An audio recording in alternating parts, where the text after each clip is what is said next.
You'll probably report. Good evening, folks. Thanks for joining us. It's 5:30, City Council Workshop time on March 2nd, 2020. First on the agenda, we've got a presentation about our Community Advisory Committee's CDBG 5-year plan goals. Mr. Zachary Lenhart will be presenting. Mr. Lenhart. All right, yeah, thank you, Council, for having me here. Today, I just wanted to talk about the Citizens Advisory Committee has gotten underway with the 5-year strategic plan and annual action plans. The first step of that is setting our kind of overarching goals for the program. In the past, we had, I think the last consolidated plan, we had about 11 different goals, and it did cause some administrative issues. You know, some of the goals were very specific, like establishing gardens that wouldn't be used for any, you know, it's a very narrow goal. So, and it would limit us occasionally when we'd get proposals sent to us. So for this consolidated plan, I worked with the HUD representative and we came up with some broader goals. And then also, this process requires a lot of public participation, which lucky for the community development program was substantially accomplished with the Auburn strategic plan. So kind of along with what the council is doing with a lot of work through the city, we also wanted to align our goals with those strategic plan goals. So that said, we have, I think it's five goals. Yeah. It's really 4 goals, and then the 5th goal is planning and administration, which is HUD. We pretty much have to have that there. So first goal is providing safe and affordable housing, and we link that with the strategic plan. It's the Growth 5 strategy, housing, so to efficiently utilize the current housing stock and sustainable targeted residential development that supports and attracts growth, residents, and workforce. Many of our housing rehab programs would fall under that goal, as well as the security deposit program, home ownership program. That would all fall under providing safe and affordable housing. Second goal is promote economic opportunities, to create economic opportunities for individuals and families with low to moderate incomes. Again, linked that strategic plan, or that consolidated plan goal with this Auburn strategic plan of Quality 1 and Quality 2, the employment opportunities and education pieces of the strategic plan. Third goal would be improve public infrastructure and facilities and eliminate blight.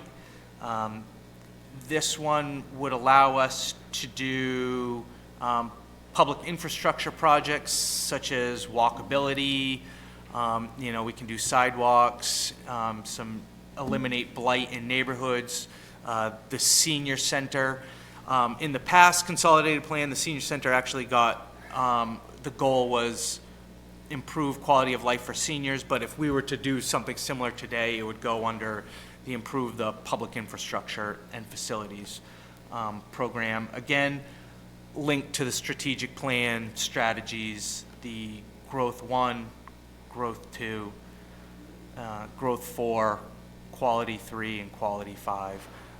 Again, I think everybody has the strategic plan if you wanted to go into those and look at it.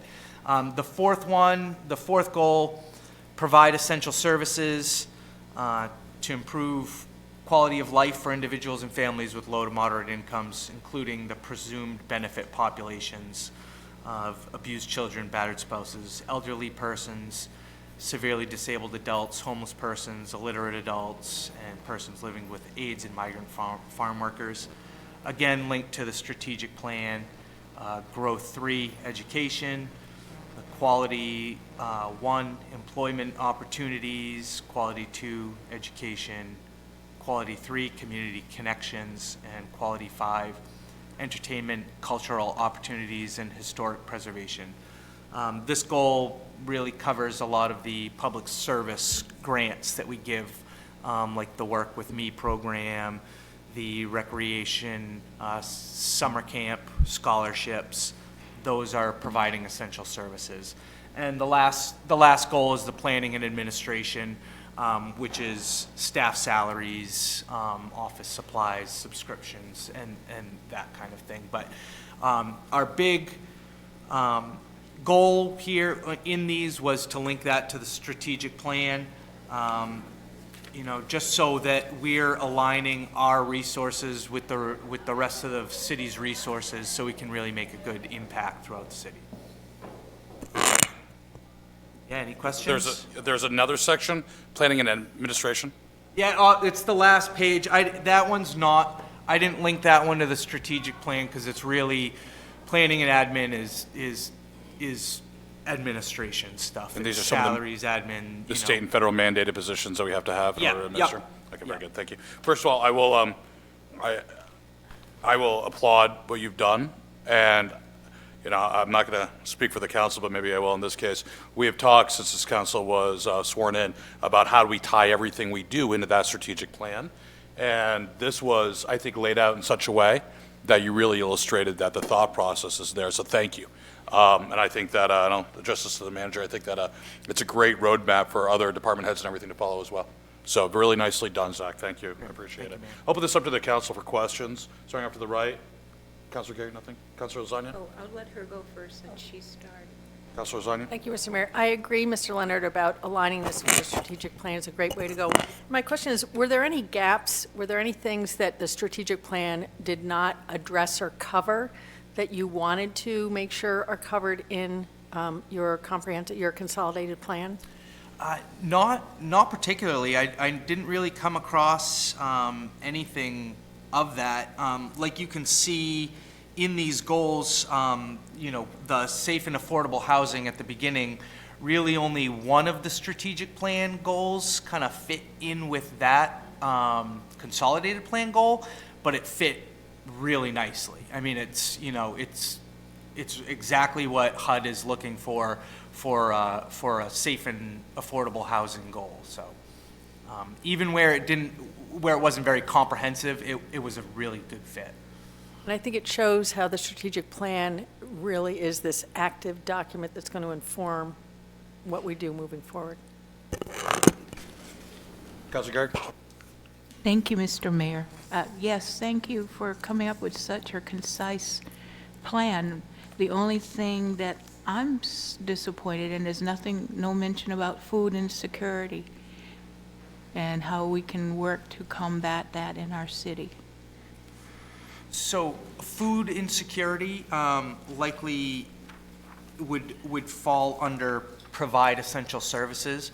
So if we did have an activity that was to provide, something along those lines, like even the garden initiative to do that would fall under the provide essential services. So our goal was to be broad with our goals because the narrow goals kind of cause some administrative restrictions and I think that working with our HUD rep, we came up with these that we wouldn't run into that so much. So even food security, I do believe would be covered by providing essential services.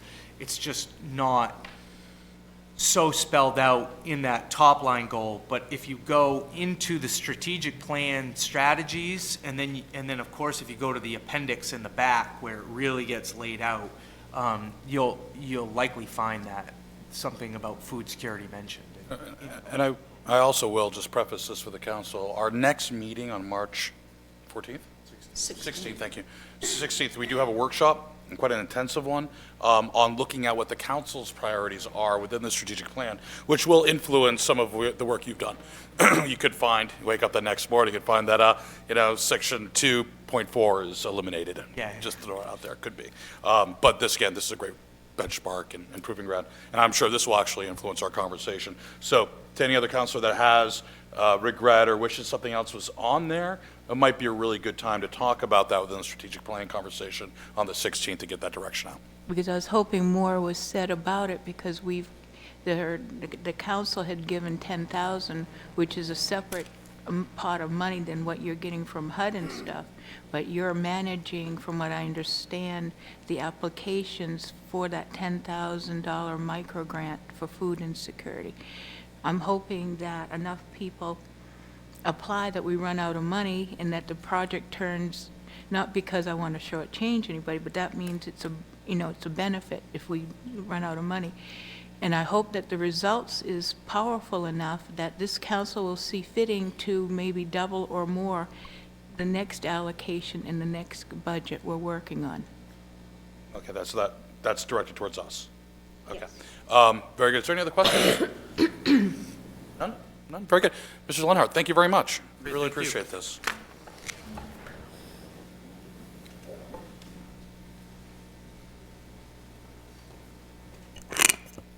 Next on the agenda, we have an update on the Recycling Committee by members of the Recycling Committee.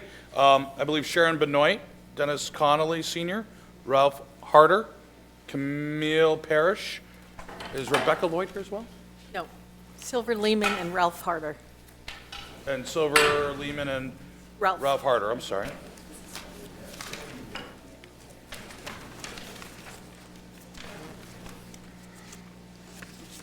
Thank you all very much for being here. Appreciate it. And before we begin, we appreciate your work on this council ad hoc committee as well. So all the reports I've been getting is you've been working tirelessly now several times a month, plus on your off hours. So we really do appreciate that. Thank you very much. Well, thank you for the opportunity to update the council. We were last here on December 2nd, having started our work at the end of October, and we're back to update. We have a few slides. And I think you have the list of who's on the committee. We've been meeting every other week, 7:30 for 90 minutes here at City Hall. And we've had the support of Assistant City Manager Kroll and Councilor Lasagna is a member of the committee, so we appreciate that. The committee, the council charged our ad hoc committee with 4 charges, and so I'll just say a few words about each of those charges in a way of updating you. The first was to identify the key impacts of the current recycling program, and really our what I call our phase 1 was to a study period and data collection period. Yes, next slide, please. Thank you. So taking inventory, what are the components of the recycling program? How does it work? How do they fit together? As you know, Auburn is a member of 2 regional consortiums, one for waste disposal and one for recycling. So we have visited both those facilities, and we've tried to drill down on what are the costs of collecting waste and recycling, and what are the costs of disposing of it or recycling it. As we've looked at that, there's a bigger picture. How does all that fit into goals on the state level and on the national level to reduce waste? And that's really the main impetus in that, recycling and municipal recycling has been around at least 50 years. It was because municipalities were running out of landfill space. So how do we address this issue of too much waste? And on the state, it's reduce the amount of waste, reuse it, what we can, and recycle. So I think our takeaway there is that we're part of a bigger picture of sustainability. How do we live in this community in a more sustainable way? And recycling is a part of that. So that's sort of the context, I think, that we've come away with. Next slide. Was to compare what we're doing with what other communities are doing. We've looked at, actually borrowed a spreadsheet of some surrounding communities roughly of our size or smaller, and looked at a number of variables in terms of is there curbside recycling in these communities? What is their recycling rate? Which means how much of the waste that's collected at the curbside by weight is actually end up being recycled. Auburn's is around 7 to 8%. The goal in Maine is 50%. There are some communities who, in southern Maine, who are achieving in the high 30s. So just on that particular variable, that's where we stack up. We heard from the very informative discussion from the sustainability director in South Portland, and they have a very forward-looking program, and they shared a lot of their experience with us. Just one point on that, they have a pilot program looking at food waste. So food by weight, it accounts for about a third of the weight of solid waste.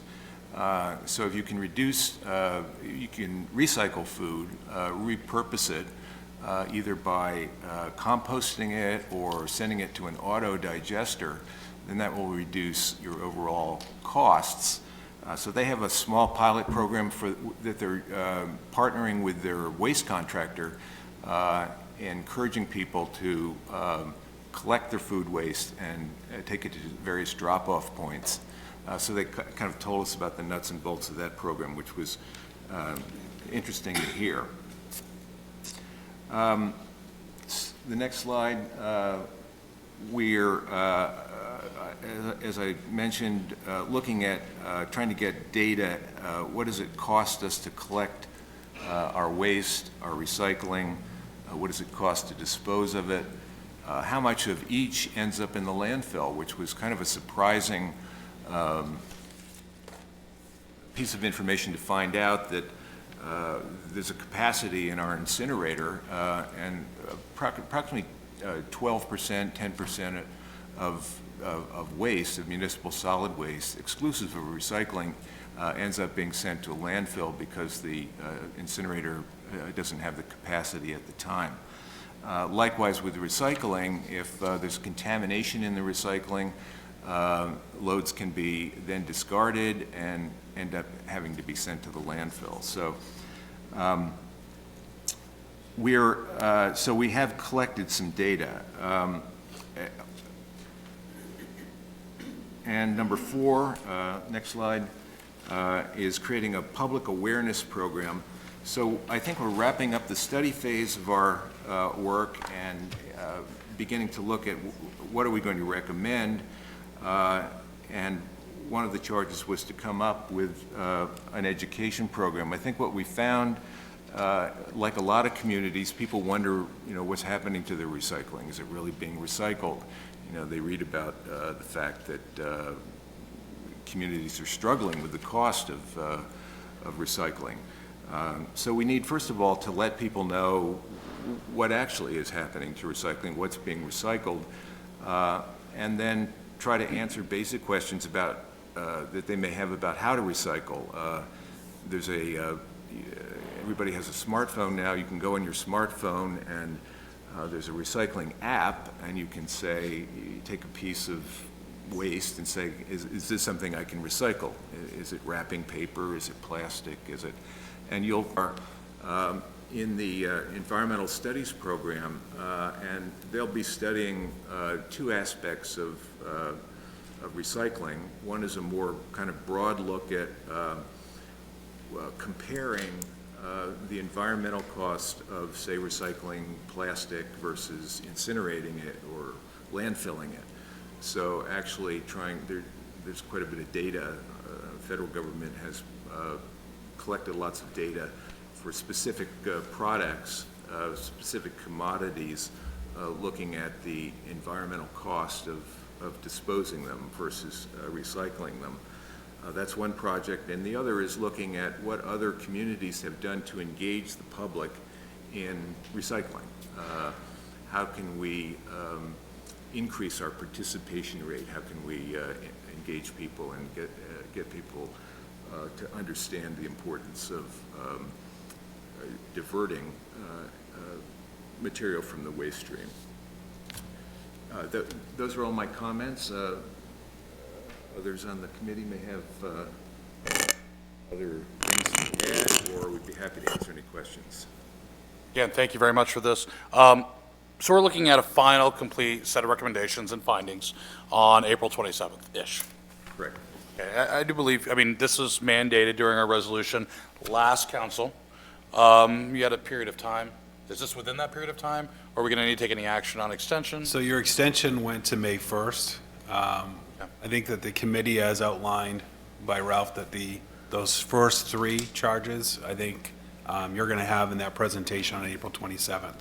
That fourth charge is something that we'll need to come back before the council and talk about to build that, because we can't really build that until we have all the findings. The findings won't be until the end of April. So we probably will come back before the council looking for it. A longer-term effort anyways with education, always is. Very good. And then last question, I'll open up to the council. Is there anything that you think will be helpful in your deliberations, your process, that you've hit a roadblock you can't find? Is there anything that we can assist you with? Okay. Any phone calls, counselors, and no roadblocks whatsoever? Okay. So I think, I'm sorry, just You go ahead first. getting some of the data. That's what I said. I'm sorry, yeah. No, go ahead. Getting some of the data, and I think the data doesn't exist in one place, and it's not in a form. So we've had to make a lot of assumptions. For instance, the amount of the weight of recycling. Apparently, our recycling is sent to the sorting facility with other communities. So there's really an estimate. Our contamination rate, likewise, is an estimate because Based upon the blended average of all municipalities versus Auburn-centric? So getting at data, and I don't know, maybe the data doesn't exist, or if it does so in reports someplace, it would be helpful to look at that. Well, I mean, Councilor Zania, maybe Phil will meet on that. Okay. No, very good. Thank you. Council, any questions? Was there another question from somebody on the, Clear? Oh, Councilor Zania. thank you, and I really, you know how much I appreciate all of you and the work that you're doing.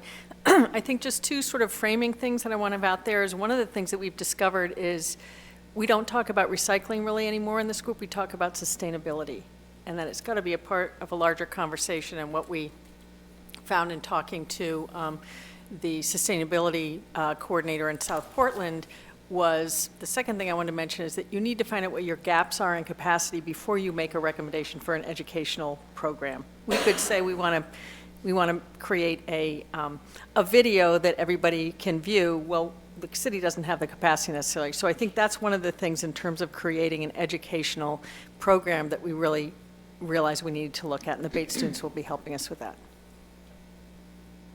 Councilor?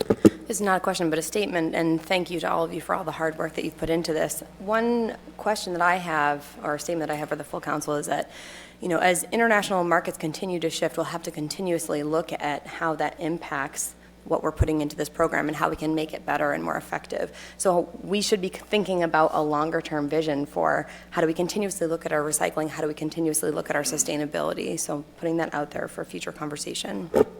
Very good. Thank you. Okay, folks, thank you very much, and good luck on your ongoing work. We'll see you in April. Yep, thank you. Next on the agenda, conduct of meetings. Assistant City Manager Phil Kroll will be presenting.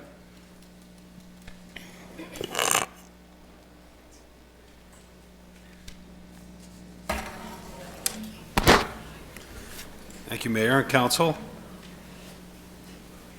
As we discussed at the council retreat, we discussed about public session, the rules that govern public session.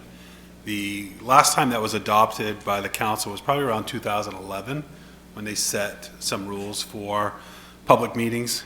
And it's important that across the board, the landscape of public sessions and have changed a bit, in the sense that having good governing rules, having a good process in place is really important. It's important for you as counselors, it's important for the public to know coming in what the expectations are, and then also for the mayor as he proceeds over these meetings. By the council, you give him guidelines on how to do that in these rules, and through that process, then you can also ensure that as public is coming forward, it's done in a way that meets the needs of the person who's coming in to report, but also it's ensuring that the information being shared is specific to the city of Auburn and the work that's being done in Auburn. So at the session that we talked about, we shared this rules and procedures governing open sessions. And in that, let me just pull it up for you real quick. In that session, we talked about a presentation that was done for Maine towns and municipalities regarding public sessions. A presentation was given on best standards. We took a look at those standards. We added some of that to this outline for open session and public comment. And we didn't take all the recommendations because honestly, liability-wise, you'll have some attorneys that would say you don't need to have the open session, so you shouldn't have it. But obviously, as a community, we want to ensure that we're hearing from the public. So that's why we did keep the open session in our rules, and we'll continue with that process. Here it is here. A couple highlights that we spent some time talking about at the retreat was regarding the open session and how much do we want for the first open session compared to moving it forward. Currently, the rules state that the first open session could be 45 minutes, and then after the 45 minutes, then the mayor would then stop that open session, and it would continue at the second open session. And like anything, sometimes things evolve over time. The initial plan on those two open sessions were that to give an opportunity for those that are coming. Sometimes we have outside organizations that are coming to give presentations, to give those people that had scheduled to come an opportunity to make sure that they're not sitting and waiting for a long period of time before they can come up and give their presentation. The thought was that you would have this open session, and if it continued beyond too long, then it would be the second open session. At some point along the time, that evolved to now we have two open sessions. So what you had all shared and what we had talked about was at least having that first open session. Each speaker would have 3 minutes. We've been using this for quite some time, the 3-minute guideline. And again, that's one of those best practices for speaking. Sometimes if somebody comes in with prepared remarks, we're asking them, provide that for you, but then just kind of outline what they're coming into sharing so that it is within the 3 minutes. And it's up to 15 minutes in that first open session. And then at that time, the mayor would then close that first open session. And then the public session could then continue at the second open session, again, following the same outline with no time frame. It would be up to the council or the mayor to determine when that second open session was to end based on folks that are coming in. Sometimes what's happened over time is you might have one person, especially if it's a specific issue, that might want to, a group might say we want to yield all our time to somebody. The rules in here really state that the public session is for individuals to come forward and to speak and not yielding that time. Again, that's one of those best practices that were outlined that kind of giving guiding principles for municipalities in making those decisions. This does speak to the podium. I know that there's mixed feelings on the podium. And it's really will be up on a case-by-case basis, I think, if somebody was to come in. But the real intent on a podium and one of those best practices is that it would be done at the podium. Somebody would come in, they're standing for 3 minutes, be able to give that presentation. Obviously, accommodations can be made if that's difficult for someone. But again, that best practice is sometimes when you come up to this table, like you saw me do, I laid everything out. I'm here, I'm kind of camping out here. A public session is really for 3 minutes, not really for a presentation. And then the rules governing, there are comments related to the following, number 4, under that rules governing open session. Following will be ruled out of order by the mayor. It gives the mayor some really some guidelines in that process to ensure that these are the areas that really would be determined not in compliance with what an open session should look like for a municipality. We also reference on number 3, the state statute regarding guidelines for public comments relating to employees and how that process should take place.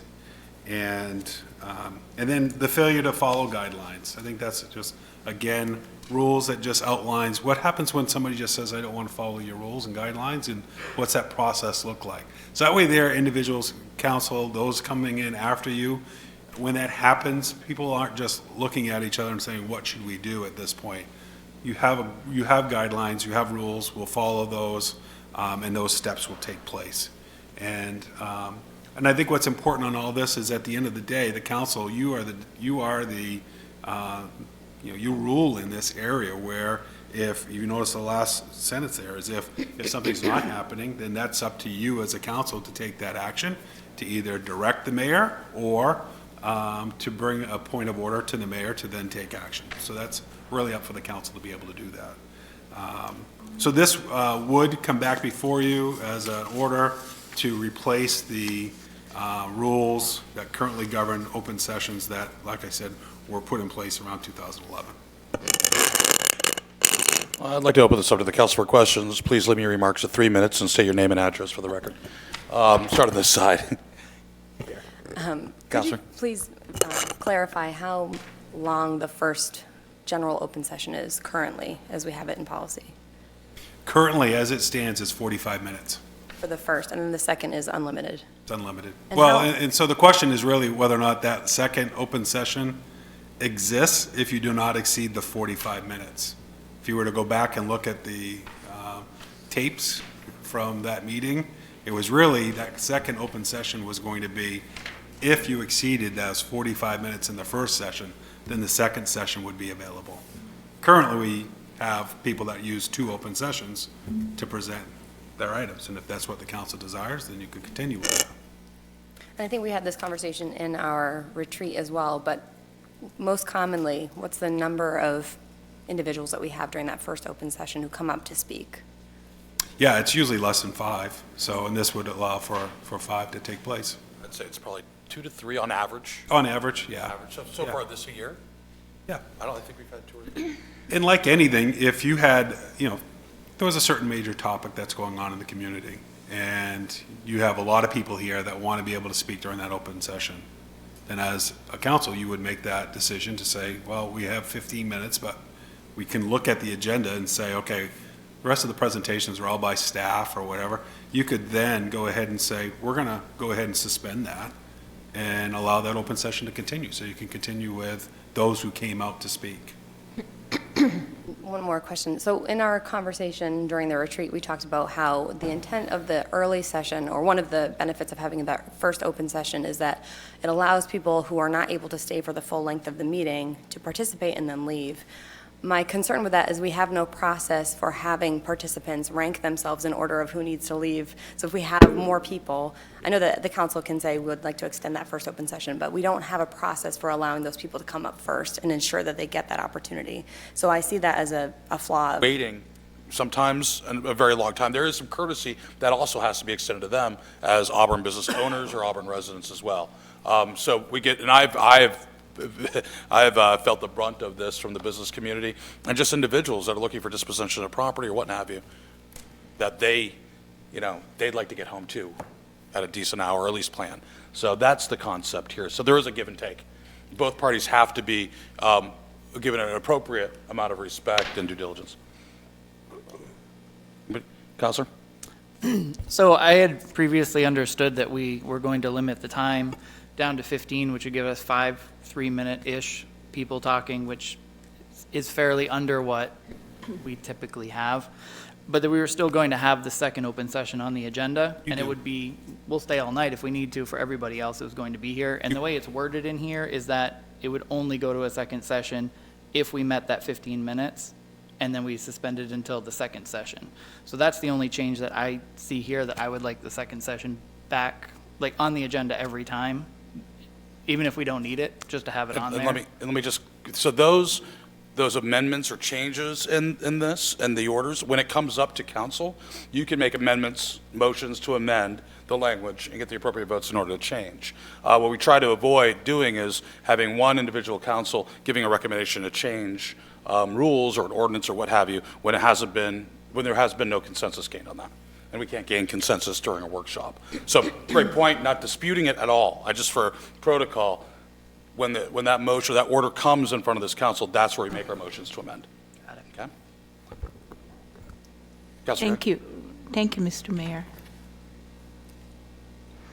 Our council meetings are meetings to conduct the business of our city and our community. We give our residents the opportunity to come to speak, to report things that matter to them, and try to get some sort of resolution to them. Our open sessions are very important. Auburn is very unique. We set the way, and we've had a good reputation of listening to our public, listening to our people. I was on the council at times that we were talking about changing the times for the open session. And you're right, originally the open sessions went on for hours. But to be more mindful for those that came forward, as well as our department people that have been here all day, we put a limit of 45 minutes. We did not limit unless there was a huge group to come and speak to only 3 minutes. The mayor was like King Solomon. If the person was on topic, had valid points, then they were given latitude to go over the 3 minutes, go over 5 minutes by just a hair if they knew there wasn't going to be any other people. Today, we've changed that so people, when they get going, I don't mean on and on, but get going with a good thing. Like Mr. Morris said, he come in with the poop scoop stuff. He got cut off before he finished off his time. I mean, before he got everything out, then he had to come back and he only talked for another minute. I would like us counselors to get the mayor not to force people to 3 to 5 minutes if they're on track. I do not want to change the time to only 15 minutes because, like what has been said previous, we're not abusing that time. People, like lately, there's only 1 or 2. And even if they talk, those 1 or 2, 5 or 6 minutes, it's only 15 minutes. That's still not that much of a bite of time. The only time we'll run into trouble when we have so many people wanting to speak if it's a hot topic that's come in front of the council.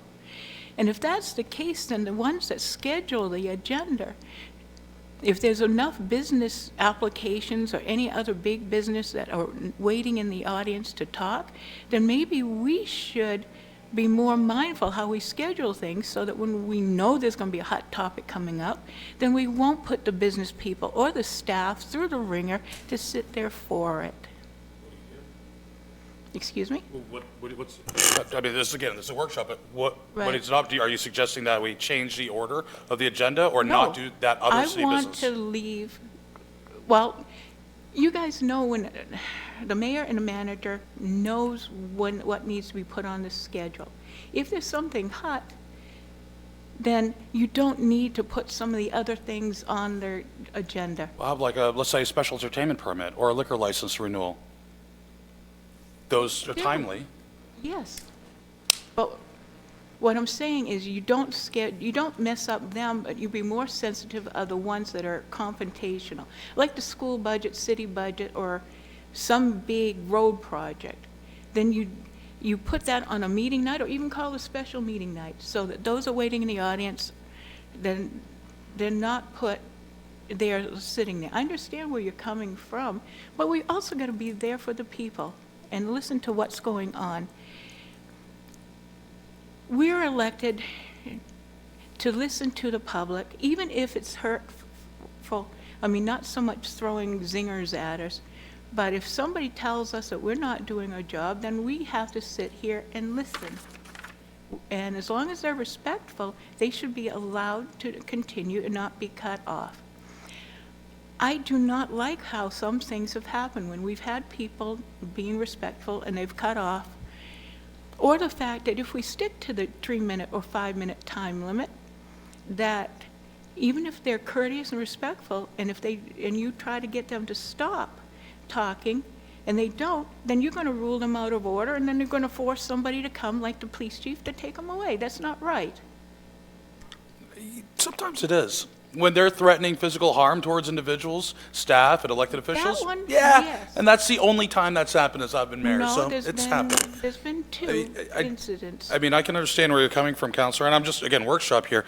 Right. Our job as That's- elected officials is to handle the business of all residents, which means approving a liquor license, approving a special entertainment permit, things that are timely in nature, as well as listening to the public, absolutely. I think the question is, how do we balance that and, staff too, how do we balance that so that it's equal and fair, and that we're not giving more time to just one group versus another group? Okay, that goes across the board. Again, I'm not going to, saying that, and I will say one other thing about the time frame. Ambiguity is an open door to chaos. 3 minutes-ish can turn into 4 minutes, can turn into 5, and then, more really damagingly to this body, is it could be deemed as the will of the mayor. And the will of the mayor has bias. And we don't want that. Sitting up here, we have to follow the rules. And 3 minutes, if it goes over 15 or 20 seconds to finish that point with due warning, that's acceptable. But to have personal judgment or mayoral judgment on determining when that point is done, that's where it can be up for a negative interpretation, frankly. And I'd like to get rid of that ambiguity. I don't think it's fair for any mayor, let alone me, to be have that ambiguity in which they can then be unfairly criticized for. But it's been done in the past, Mr. Mayor. And it's been very ineffective And sometimes, too. It's not been that bad of a Well, process in the past. that's for the council to determine, not based on past precedents, but based upon common knowledge and personal beliefs. Same as the Counselor? fact, may I please, I still have the floor. Same as, I don't think that we have to force people to come up and stand at a podium. I don't see why they can't come and sit at the table and talk. I know what you were saying, what was saying in retreat was, well, they make themselves too much at home and you can't get them out of there. And then it's on a case-by-case basis, they can be allowed to sit at the table. We shouldn't judge on whether they can or can't, because we don't, stand or whatnot, because not everybody knows what anybody's disability is. And if residents that want to come and sit at the table, they should have the right to, and we shouldn't form judgment on making them stand at the podium. Should we have anybody that wants to stand at the podium versus sit at the table, stand at the podium? If they want to stand, they're fine. If they want to sit, fine, then that's how it should be. Counselor? I would agree with Thank that you. as well. I just wanted to add two things. I agree that having clarity about the rules is really important so that people can participate, but having too many restrictions and too many detailed requirements makes it a barrier for people to participate. I think that a lot of people find it intimidating to come and speak at either the podium or the table, and I think clarity is important, but too many regulations is going to make it really difficult. The last point that I wanted to make was when I was on the planning board, the chairperson at the time, Mr. Sear, did a really great job of facilitating the open session portions of our meetings, and we often had iterative participation. So we had the same person who would come up and present 2 or 3 times or offer comments from the audience, and it was actually really generative and it was really productive. And he did also, did a great job of dealing when it wasn't productive or generative. But I think that we shouldn't be limiting the amount of time. We should be limiting when people are out of order, and that's what we should be focusing on instead of our time frame. I would just add that one thing that the presentation, again, put on 4 main towns and cities was to really focus on what is the 2 issues. One, civility. How do we ensure that we have a good process, right, for people to be able to come and speak publicly, and what does that look like? And it talks about framing things in a way that would help navigate that for individuals that are coming forward to speak. The other piece was about liability for municipalities and towns to ensure that you have rules, governing rules that you follow that are consistent. And I think that's the piece that the attorneys were trying to make sure is that it's not just, well, I can come in and speak, and because it's an issue or a topic that everybody likes, I can just go on and speak.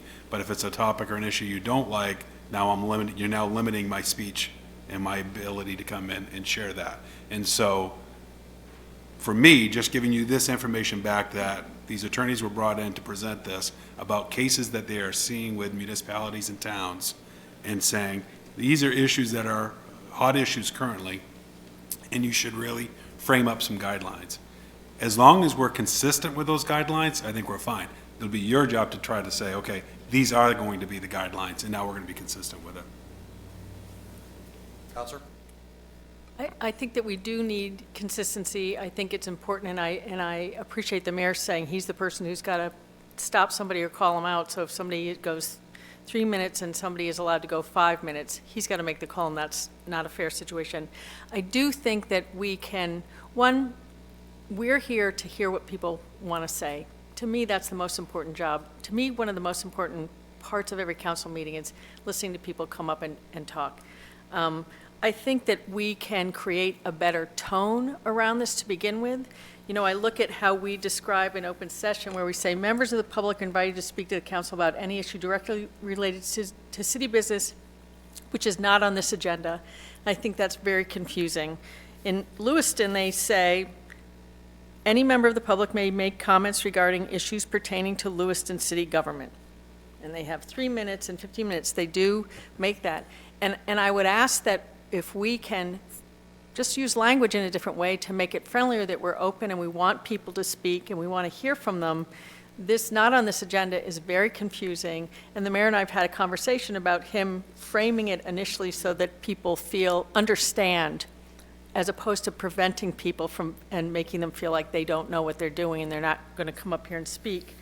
I think the second session is important because things come up, and I know that that's in here, things can come up in the first session and after that people feel that they want to speak about. I appreciate having the second session and having us willing to go on for as long as we need to be able to hear from everybody. And I do want to say that the council has the capacity to say, point of order, we need to continue this, or we want to hear more about this. So we need to also take that on as our responsibility. It's not just the mayor's responsibility to make those, to limit or decide when something ends. We have that capacity to do it.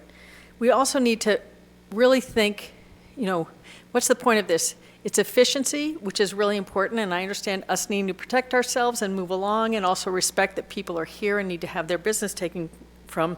But we also need this idea of hearing from the community and really making sure that we're listening to what they say. So we need to balance those two things. And I think that there's some good things in there.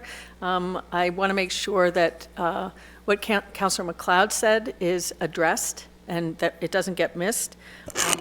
But I do think this is our chance to hear from the community, and it's extremely important that we be thoughtful, that we don't have efficiency overwhelm us wanting to hear about that. I agree with the rules that we've got there, the 3 minutes, but I do think that we as a council have the capacity to change that as we move along, and that's important for us to understand, and that's in here. Change what as you move around? Well, if somebody wants to speak a few more minutes, or we decide that we're going to extend something. I think we all need to take a step back here and think about what the assistant city manager said. Rules, guidelines.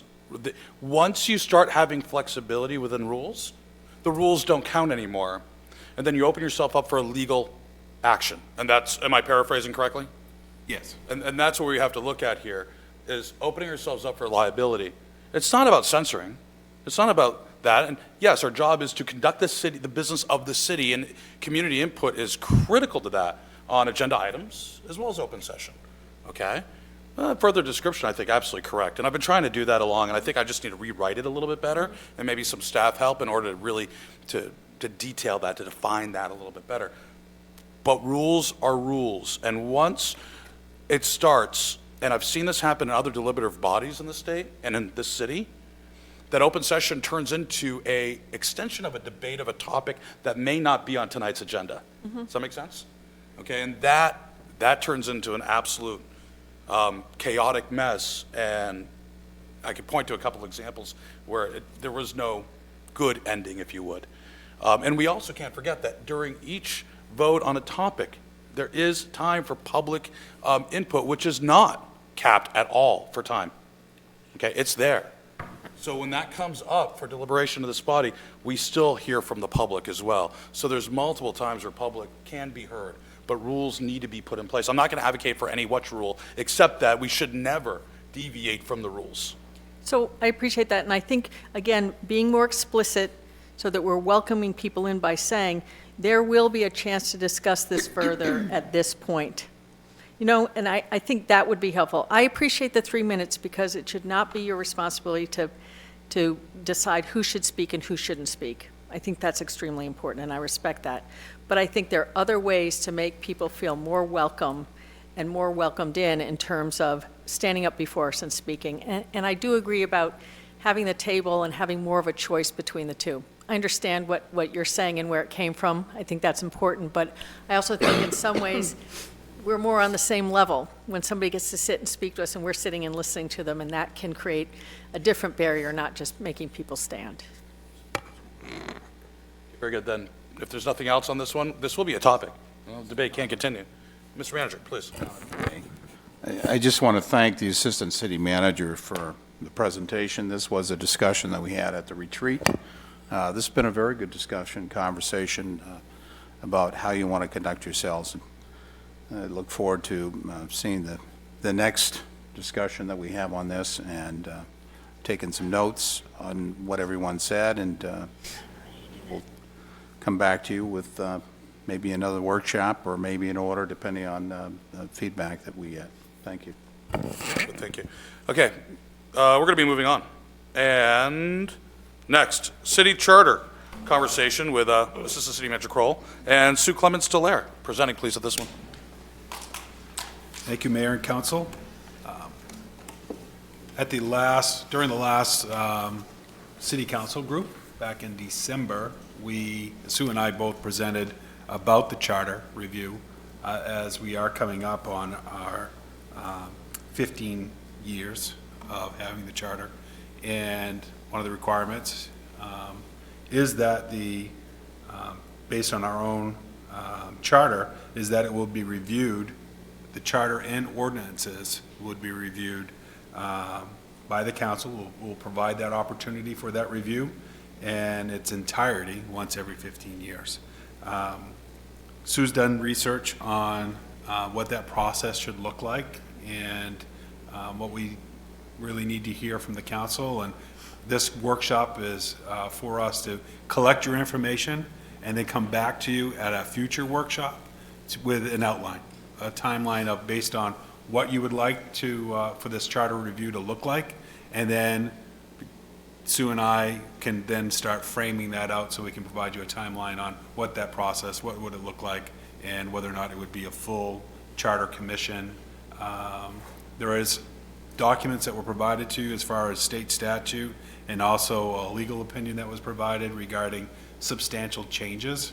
And I think that's a piece that probably will take a little bit of more time if the council is really gearing towards, look, we kind of know what the charter is. We believe that for the most part, it's written the way we want it to be written. We're not really looking for major changes, but if there are some areas that you would like to look at, in the area that I think the city manager and I have heard, and either with the last council or even in this process of new elected officials coming on, is should we be looking at staggered terms for the city of Auburn?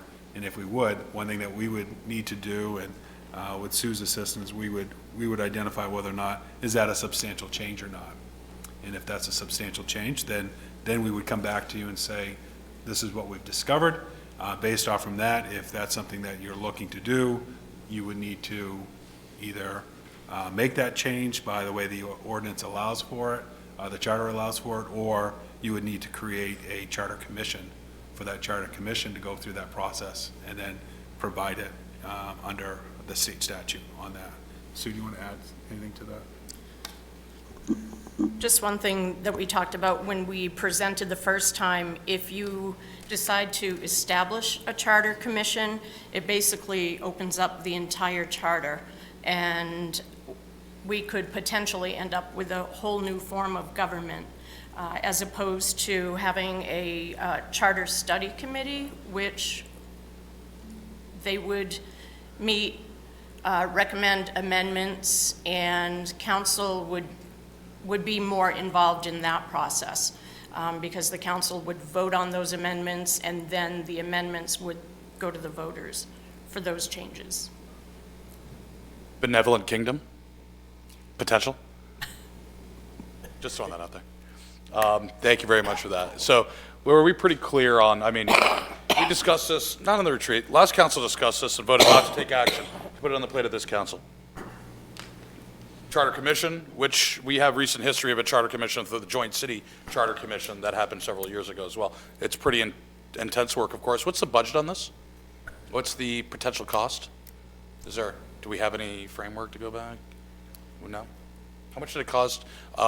Did we subsidize Lewiston, the Joint Standing Charter Commission in their work? I don't believe we did. Is that done in private funds? Councilor Zanya, you were on that commission. You remember how much that cost? There were no funds, it was totally volunteer. Volunteer? Okay. Okay. So we kind of have to give some guidance on this. I think your cost would come in if there were a lot of recommendations, then you're going to need legal review on everything that's being proposed. That's where your cost would come in. We wouldn't really know until those recommendations came. Plus the election of the representatives, which is usually rolled in to an existing election. Okay. So we need to have some conversation on this. Councilor Gary? Thank you, Mr. Mayor. I'm surprised there was no historic memory of what it cost the last time the charter was changed. I know the committee, there was two questions on the ballot. One, do you want to form a charter committee? And there was one, I guess, do you want something to do with the charter? So if the one to amend the charter, if that passed, then whoever got elected to serve on the charter committee did, and then if it didn't pass, then it was a moot point, they weren't elected. And I think that was at a November election. But I'm surprised there's no cost other than the cost of the election that you know. Are you referring to the Joint Charter Commission? No, the charter Back in commission. 2005? Yes. Yeah, I would have to look back and Cost check of on the that. work that they were doing. Yeah. Councilor Zani? In just reading through what you provided us, and thank you very much for this, not being a lawyer, I might have a misunderstanding of this. On the first page, petition by voters, that's if you wanted to create a commission, correct? The voters chose to do that. They would, but we would put forward, we said we've made the decision that instead of being a study committee, it should be a commission, and then we go through that process.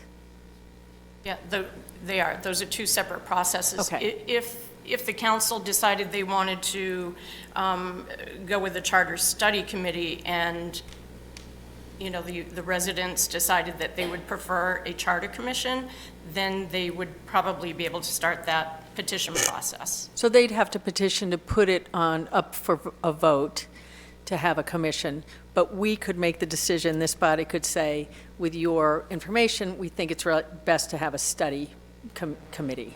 Right. Correct? So, and who would make up the committee? Do we know if it were a study committee, not a commission? How does that decision get made? I'm assuming like any other, it could be an ad hoc committee, it would be the council. I would probably say this would be a council ad hoc committee with representation from the council, as well as individuals, just like any other committee. But again, it's ad hoc because there's a finite amount of time. It's not a standing. And the last thing I want to say, having spent time with the charter and both charters of the city, that our charter is in good shape. I mean, on that commission, on the joint charter, we looked at Lewiston, Auburn, and then sort of a national best standards. And except for looking at small tweaks, except for looking at staggered terms, the charter, the Auburn charter, to me, seems like it could be addressed in a study committee.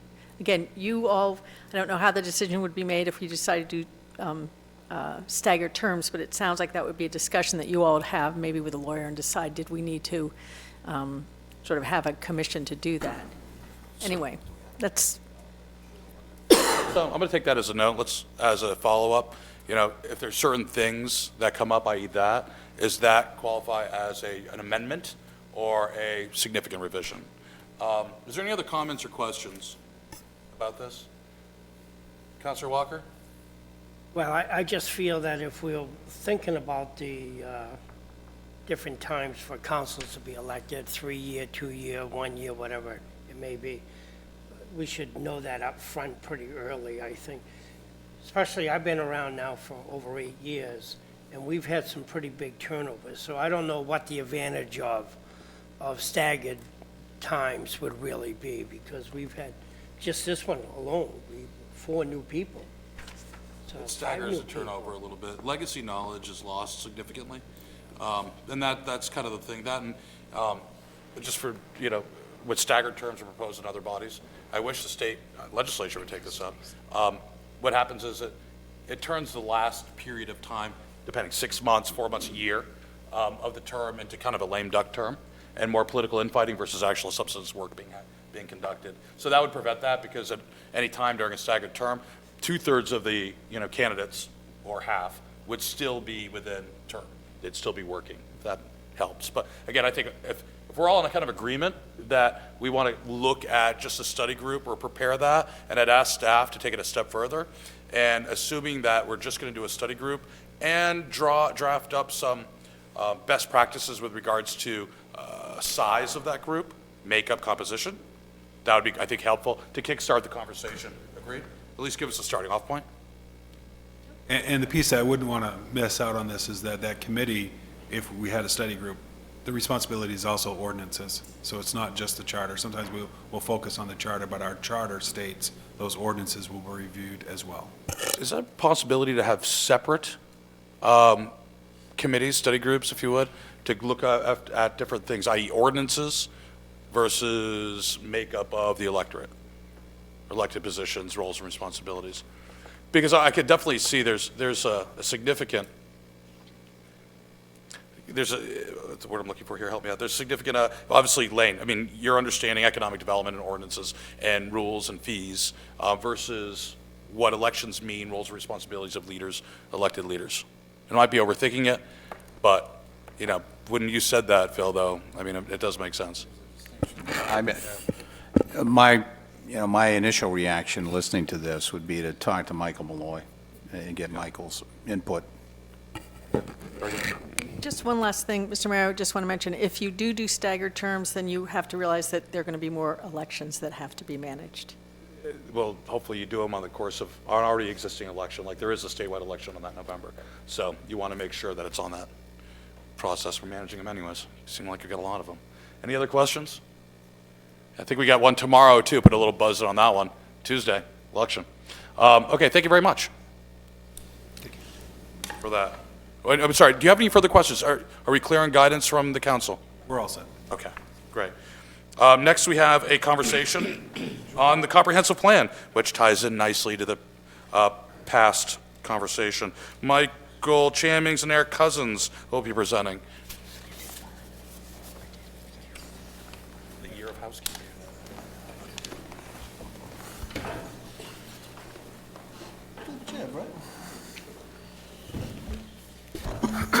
Yeah, good evening, Mayor and council members. Thank you for taking the time for us to present the comprehensive plan overview.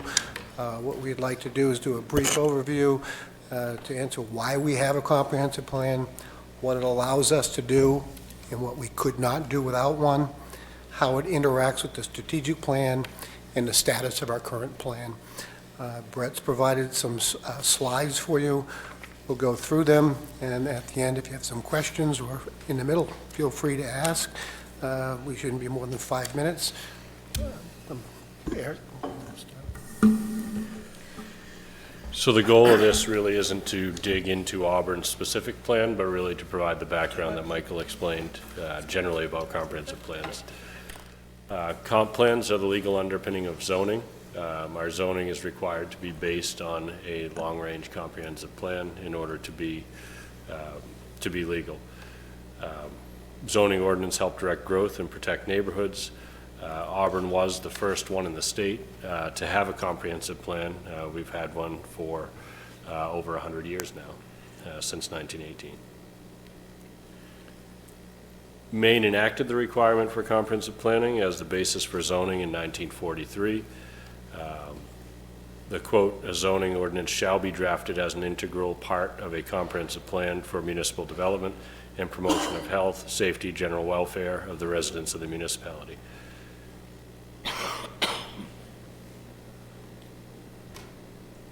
In 1988, the state of Maine adopted the Comprehensive Planning and Land Use Act in response to sprawl, spreading growth, rising taxes, congested roads, loss of rural character, includes growth management program. Auburn was a bit of the head of the curve in responding to that after the 1958 Blackwell report, which was a large driving force in having the ag zone that we have in place still today. New dimension, prevent development sprawl, to direct anticipated growth to designated areas, away from rural areas, build neighborhoods and commercial centers to accommodate and stimulate economic growth while conserving rural territories as working landscapes and natural gems. This was seen at a statewide level as necessary to direct growth in a way that minimizes impacts.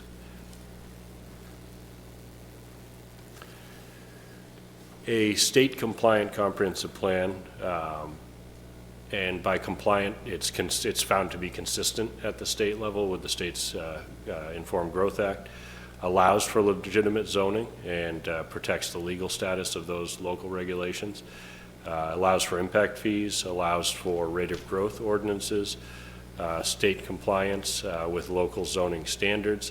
It does require certain state agencies to meet local zoning standards if they're doing a project within the community, and it does give us preferred status on some grants. State growth-related capital, it allows for Site Location of Development Act exemptions, relaxed DOT traffic permit standards, and authority to issue Natural Resource Protection Act and site location of development permits. The City of Auburn has taken advantage of the opportunity to issue DOT traffic permits, relaxed site location development exemptions, and also Site Location of Development Act permits on behalf of the state. We have not taken advantage of the ability to issue Natural Resource Protection Act permits. I don't think there's a community in the state that has, and because they overlap so much with Army Corps of Engineers, I don't think there would be a real advantage to that. So the delegated authority allows us to turn over the permits a lot faster than if they went through the state at a much lower cost also. That's certainly been an advantage to Auburn when you have a large project that requires those permits that is looking at multiple communities to locate in, because they could do it faster here. We've had success with that. Comp plan is made up of a number of elements.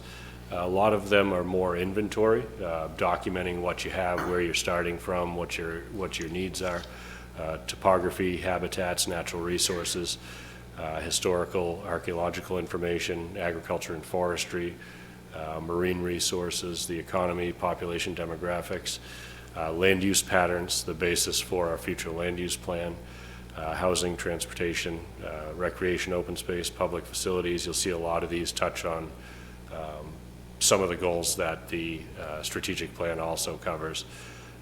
Government and fiscal capacity, and then as you get to the future land use plan, really looking forward at what you want for growth and where you don't want growth over time, and then structuring your zoning to follow that. We have two plans to really guide Auburn in this respect right now. We have the comprehensive plan, the legal guide to develop the city, directed by the state statute and approved by the state as consistent with Maine's Informed Growth Act, and our strategic plan, a community-built roadmap that supports the comp plan and provides specific measurable goals.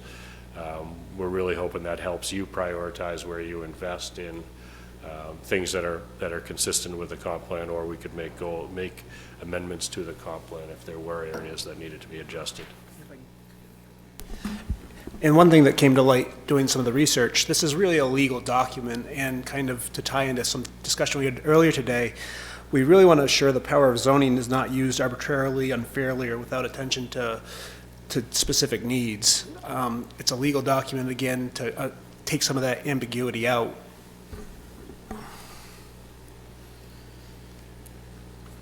The last comp plan was enacted in April of 2011. It was a 2010-2011 plan that ultimately was adopted in 11. Updates required within 1 year. We're looking at, we're coming to the end of our 10-year comp plan. It is a 10 to 20-year plan, but there's certainly areas where things have changed over that period of time where it really could use an update. Specific area potentially around if we are to have a second turnpike interchange, the zoning in that area should be reflective of taking advantage of the opportunities that come with that. We will be looking for council input in the coming months. As you know, there's a typical line item in our CIP for comprehensive plan implementation that could be used in part to provide for some of those updates during your term, as well as implementing items that were desired by the comp plan and the strategic plan. One of the reasons for that items is that if you, even though it's not always perfectly specific on what it's going to be spent for, if you don't appropriate funds for that line item, then you really don't have a place to draw from during your first term anyways to implement items. So that's something we've tried to accomplish. I think one of the important features of the comprehensive plan in the city is that, and I've worked in 5 different communities, and they use differently. In some places, put them up on a shelf and you don't see them again because they're mandated, is that you discussed this earlier, you have 2-year terms. You turn over, you can have a board turnover in 2 years. This gives us a 10 or 20-year plan looking now at a future land use plan. So it really guides us in one direction. So when we start working on these projects and long-term goals, that we have this put into place. And a lot of input to go into the comprehensive plan. It's tying in very nicely to the strategic plan. They locked in very well. But like Eric mentioned, times have changed. 20 years ago, we barely had cell phones, and marijuana and solar power wasn't heard of, and we're looking at changes such as that. So if I could just ask a question here for the council's clarification.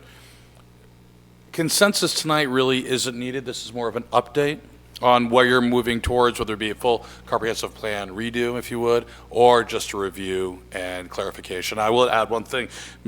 Brett, to your comment about comprehensive plans and zoning specifically, eliminating ambiguity, I will say that currently, talking to several entrepreneurs that have wanted to, and some have started businesses in Auburn, it adds complexity as well. So I think that's something to be thoughtful of, though, because especially our downtown, and hence this ties in to the order that we just passed directing the city manager to form a working group about our opportunity zone.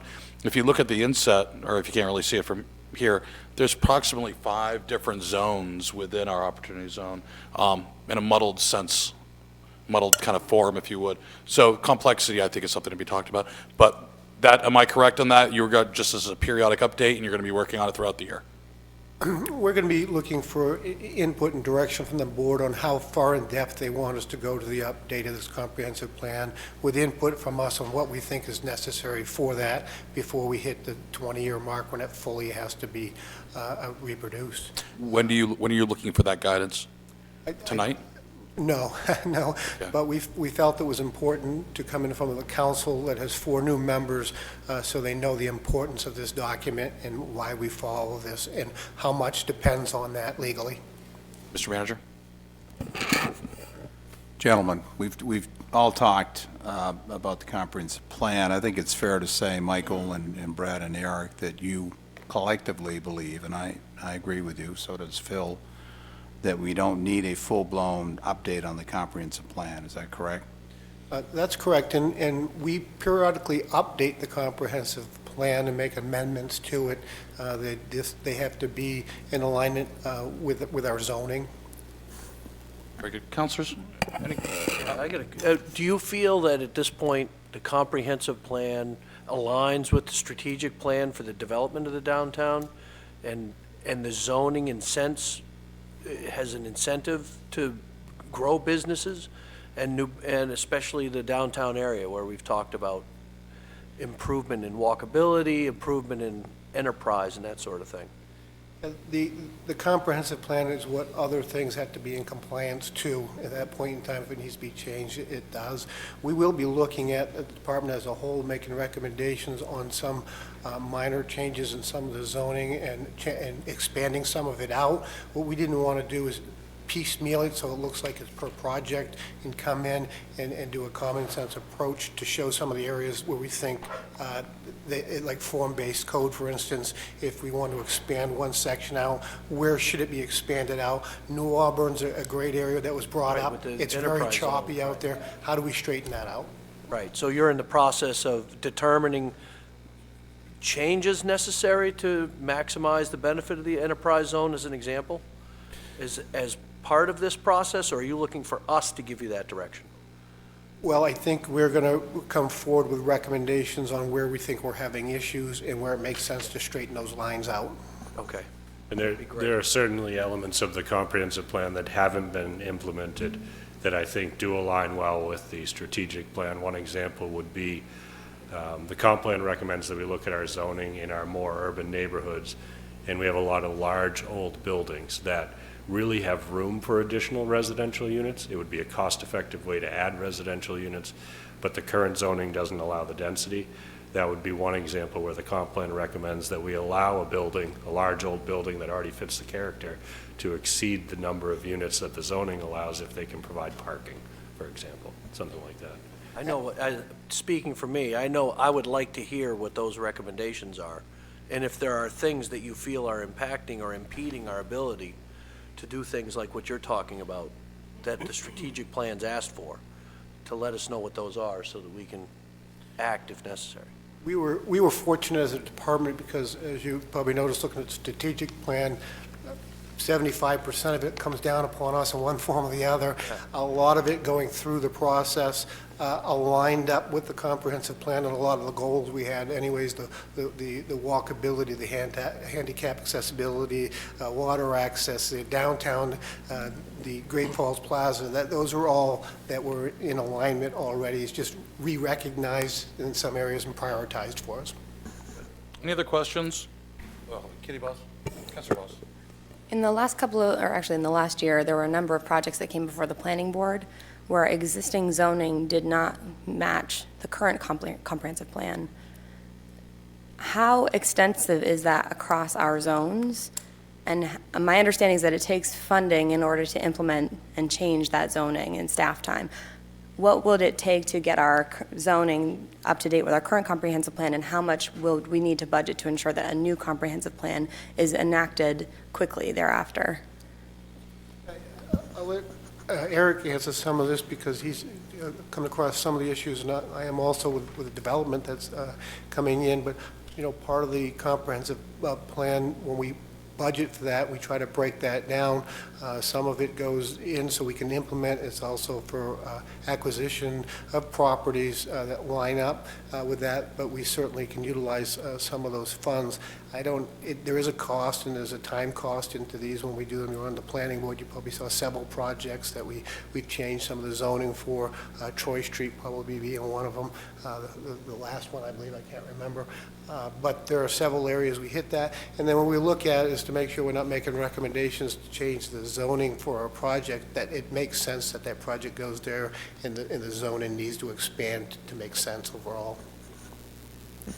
Councilor Zani? Go ahead. I'm sorry, I no. wanted- Eric. Mr. Cousins. I know we had looked at a comprehensive citywide rezoning shortly after the adoption of the current comp plan. It was in the neighborhood of $80,000 to $100,000 to have a consultant come in and try to do it over like a 3 or 4 month period, try to do all of it. We opted not to fund doing it that way, and we did sort of take it piece by piece and bring pieces of it to the planning board and then the council. It hasn't been done comprehensively to update, but we have updated a lot of the areas. So I don't know exactly what the cost would be currently to do the rest of it, but it's probably not a bad idea to check back in with the planning board and council at this point, about 10 years in, and see which areas still make sense, and then maybe we could shortlist the ones we'd want to do more quickly after that. Thank you. I'll get back to Councilor Sutton in just a second. Let me just ask this kind of question. Go through the review process, see that there's updates, as Councilor Boss is recommending, to bring us into compliance with current comp plan, or more importantly, with proposed changes within the comp plan, right? But bring us up to compliance. Would this council be willing to expedite that process through spending $80,000 to $100,000? Well, I'd like to hear, because it sounds from Mr. Cousins that they have made progress, but Yeah, I know, but this is hypothetical. Would the council want to take any changes, any recommendations, and escalate the implementation of those? Or do what we've seen, which I think has caused a lot of the problems that Councilor Boss was talking about, the incongruities within comp plan and its current zoning, because we've been doing it over time. So it's just, I think, as a guidance and another data point that staff can have on what our thought process is. Is there any thought on that? I would This be is in all favor of hypothetical. that. Yeah? Come. Any other thoughts? No? Take us, good, I'm glad you have a thought. well, I think it is important, but again, $80,000 to $100,000, looking at what our current budget may be, we need to be really consider this. I think it's important because, I mean, I've seen with the planning board where it's been a mess in And- terms of them being able to move forward. And just to add quickly, as mentioned by staff, it is a legally binding document, and the planning board is put into the untenable position of having to hold up that document and say, this is the charge that I'm held to. And we have people who are coming with an expectation that the zone is different. So we're putting business people in a really hard position as well. So it's kind of a lose-lose situation. Penny wise, pound foolish. And I would add, my support of something like that would be that it's going to make us money in the long run, because we're going to be able to generate enterprise in areas like the enterprise zone that did not exist when we had the comprehensive plan. And so we want to make that zoning fit to that, to maximize the enterprise zone, and we're going to make money as a city on the tax revenue that gets developed in those areas. Very good, thank you. Well, obviously, I'm spending a lot of time with the budget these days for FY '21. 80 to 100,000 is a lot of money. What I would ask Michael to do with his team is to come back to the council, with the council's cooperation, some more specifics in terms of areas that you think there needs to be a change made, as Councilor Boss was talking about. And I would also say this: I've been in different governments, City of Lewiston and Cumberland County government, and I've served on comprehensive plans for various municipalities. It's never perfect. You're never going to have it perfect. So I think I commend the planning board members who have been able to work through some of these issues with the staff on issues that have been important to the community, and will continue to do that. But in the meantime, with the cooperation of the council, I would encourage Michael and your team to come back and give a more specific update. Very good, thank you. And we're going to wrap up this workshop. Obviously, this is going to be coming to us in the future, too. I'd like to end it with this, that, obviously, there's an old saying out there in the business world, we work to standard and not to time. I believe that should be your guiding mantra on this. But I will also footnote it with this, that time is of the essence, because there is a finite window that's open with regards to economic development and growth before a natural economic cycle happens. The sooner that we have this done, the more apt we are to grow. You kind of don't want to close the door after the fox gets out or the horse gets out. So thank you very much. Now wrap up this workshop. Got about 5 minutes and we'll reconvene for our meeting. Do I have time to grab a couple bits of my set?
It's been in the charter, but I don't know as if it ever.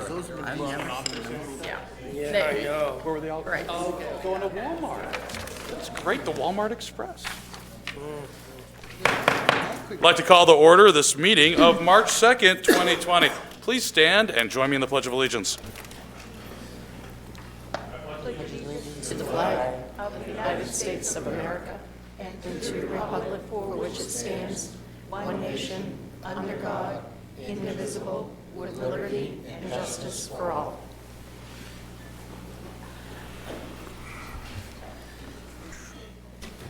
Good evening, folks. We're going to jump right into it. We have one consent item on the agenda. I'll entertain a motion. Motion to accept. I have a motion for Councilor Walker. Do I have a second? Second. Second for Councilor Milks.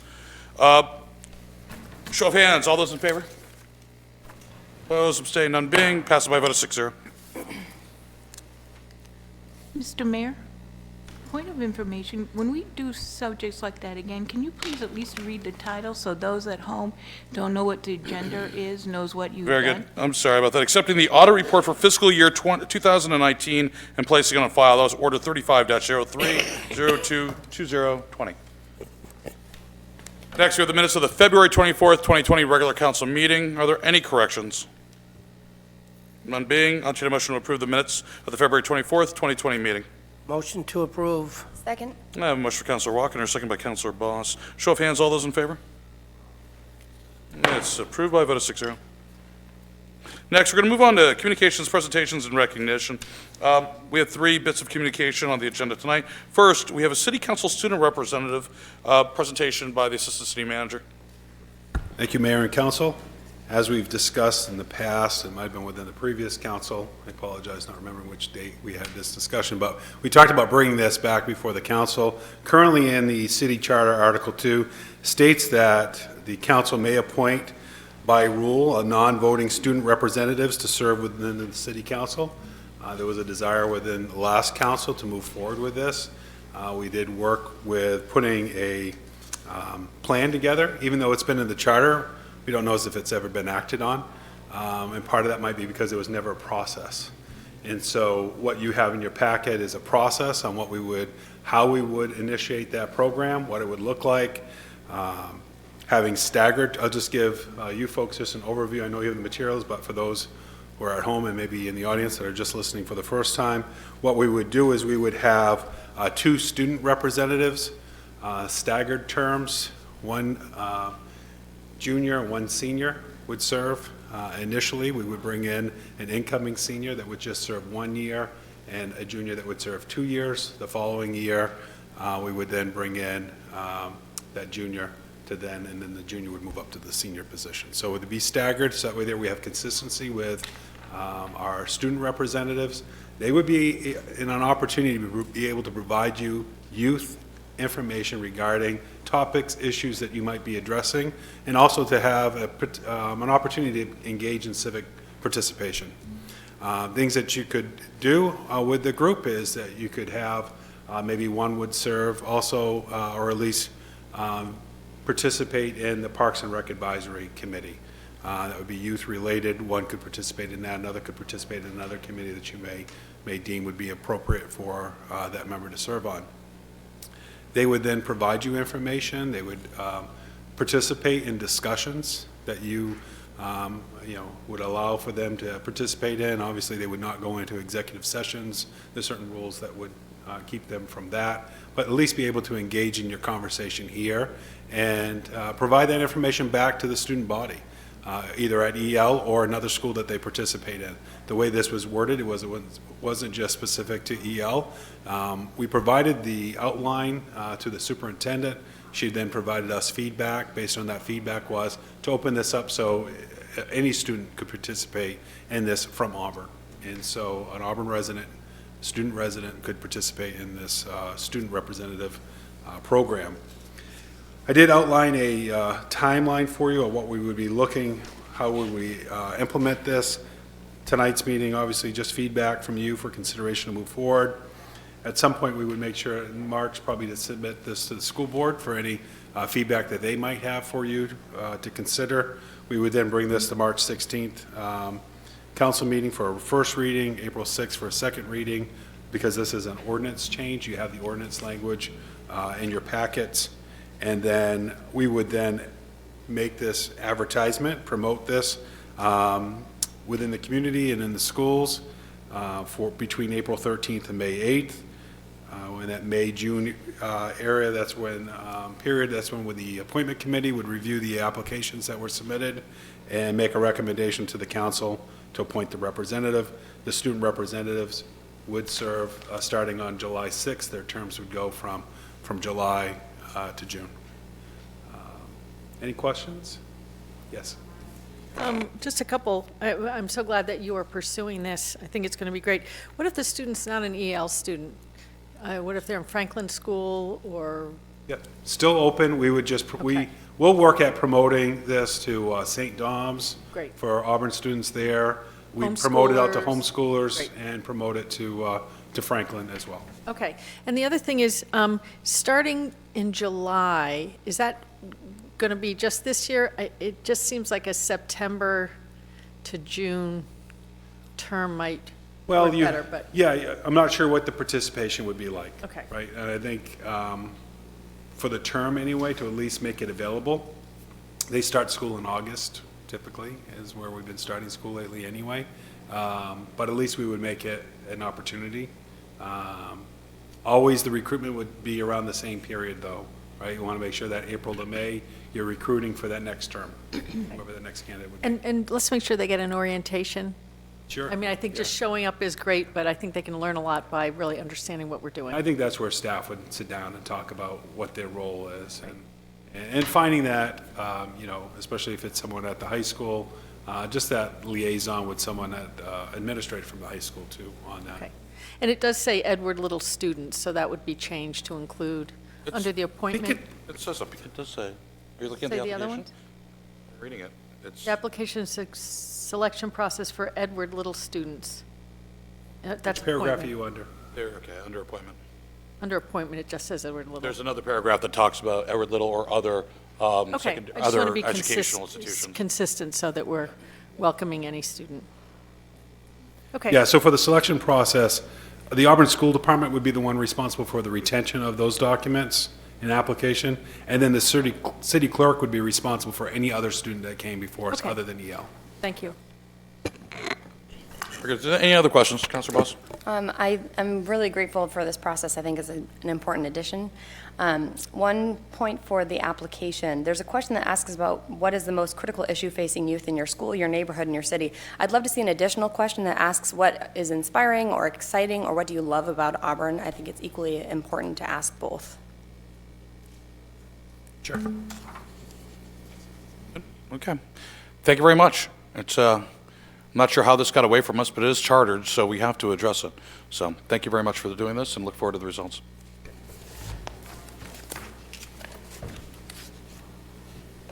Next, we have communication on a draft transit study update, actually. Ms. Marsha Bennett, Lewis and Auburn Transit Coordinator, and Jennifer Williams, Transportation NPO Director for the Androscoggin Transportation Resource Center and Androscoggin Valley Council of Governments. Exactly. Say Well, that 3 times fast. You can do that. I'll listen. Welcome. Thank you for coming tonight. Thank you. Good evening. I'm Jennifer Williams with that whole long title, as the mayor just said, that I'm not going to repeat. Marsha Bennett, Transit Coordinator with AvCog and CityLink. We're here tonight really just to kind of give you an update on some of the things that we are working on. I think transit has been a hot topic in both Lewiston and Auburn for quite a few years now.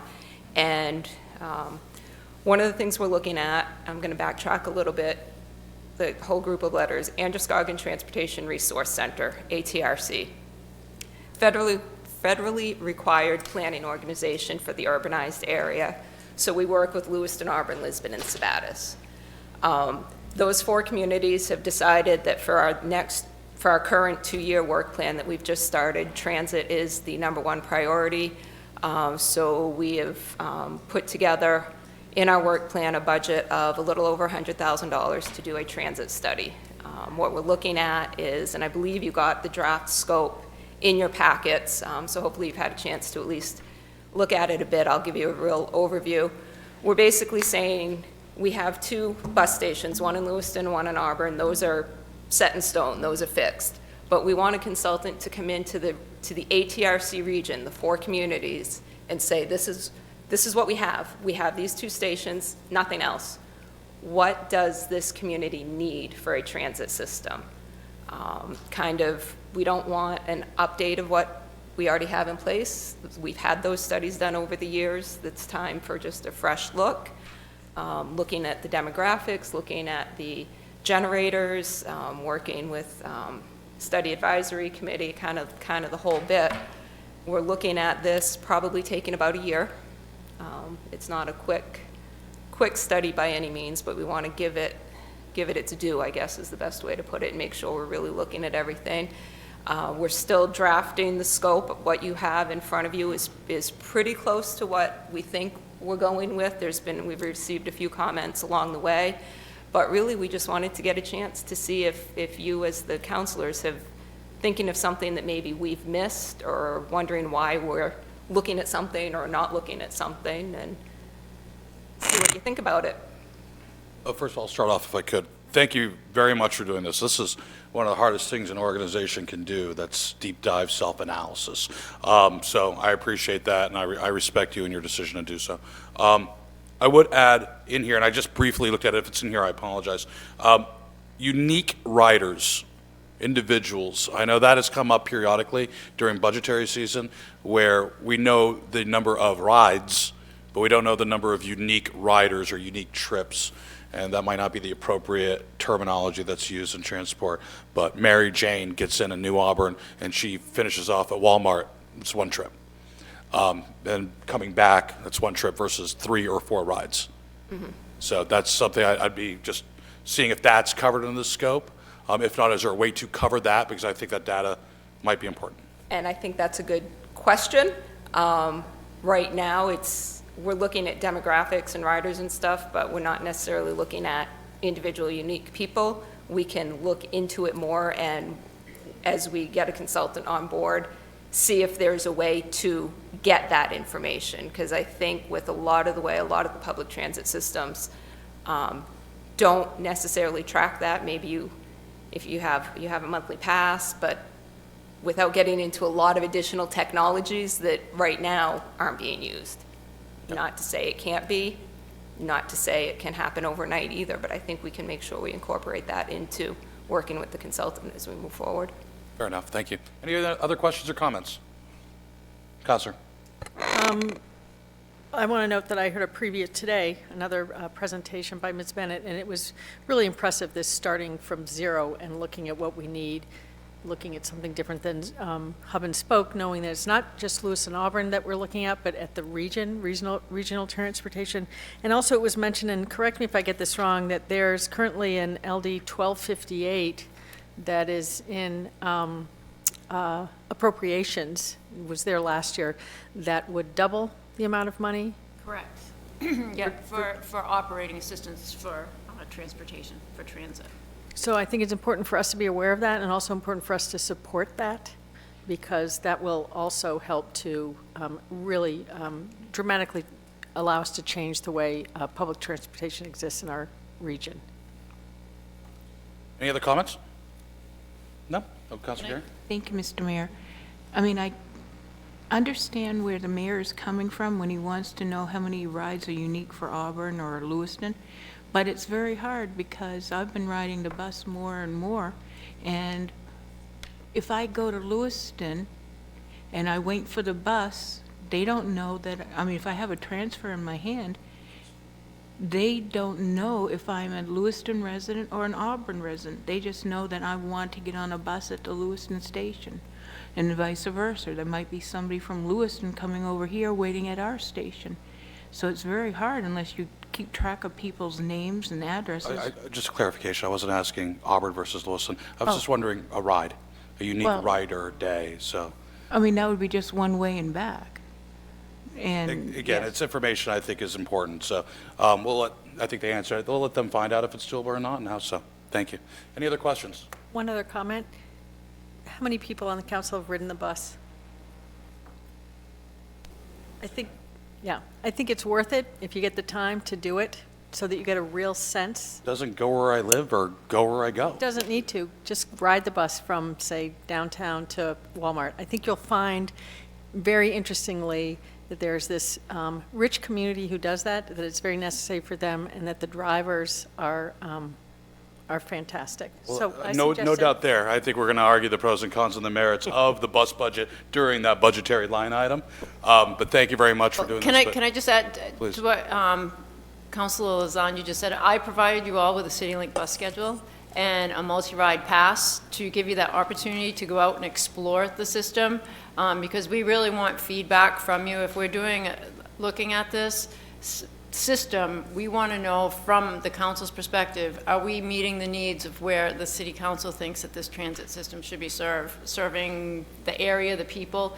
And in order to do that, the best way to do that is to go out and ride the bus and see who's riding. And no, it doesn't hit every part of Auburn, but there are opportunities. If you're in and around the mall area, you can use the bus, park your car, get on the bus, do your shopping, so you're not constantly moving around the mall area. So just, it's getting on it, seeing how it works, seeing how people are using it, and that way you can actually make, maybe a better decision as far as what the needs are of the community. So take advantage of the bus pass. Everything now, you can go, if you just Google your location, say you want to go to the community college, Google that address, and if you click on the bus icon, it will even tell you what bus routes you need to take to make your trip and what time. So we're advancing slowly in technology. And then if you go to the Transit Committee's website, purplebus.org, all the bus stop sign locations are on a map, so you can zoom in onto the map to find where the bus stop locations are. So I just urge you to go out and check, and we'd like comments back within the next week or two. Yes. Before we finalize the scope. Very good, thank you. Can you repeat the URL that you just said, the website? Yeah, it's purplebus.org. Purple Bus, thank you. And Councilor Walker, you mentioned that there's an upcoming opportunity in April for folks to ride the bus. Again, there's another presentation and orientation of the bus system? There will be, yes. We don't have the date locked down yet, but we've talked with Marcia, and she's agreed that if we can lock a date down, we will do it again. And that's been put on by Age Friendly and the Auburn Recreation Department, working with Marcia, the Purple Bus.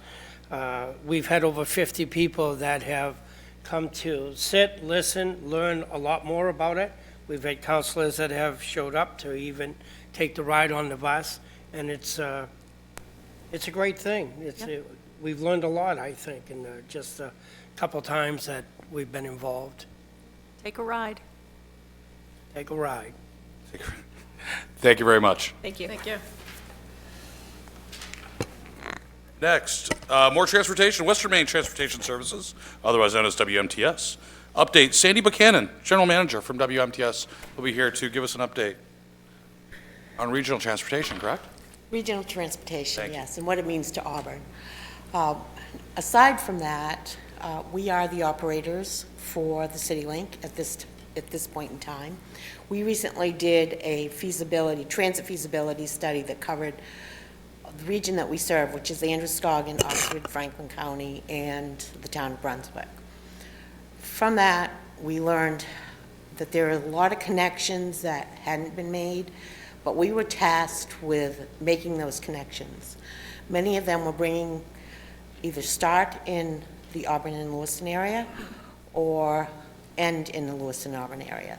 There are many more people traveling Route 4 to come down here to work and also to go to school, also for many medical appointments and other services that used to be more available in the rural areas but are not.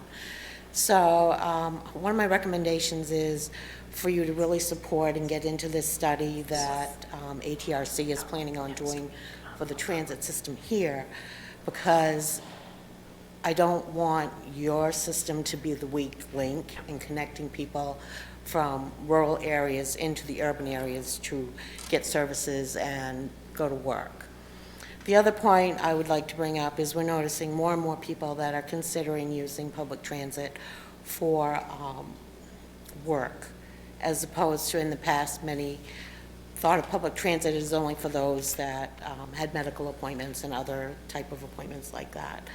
where now it's becoming more and more necessary for people to use public transit to go to work.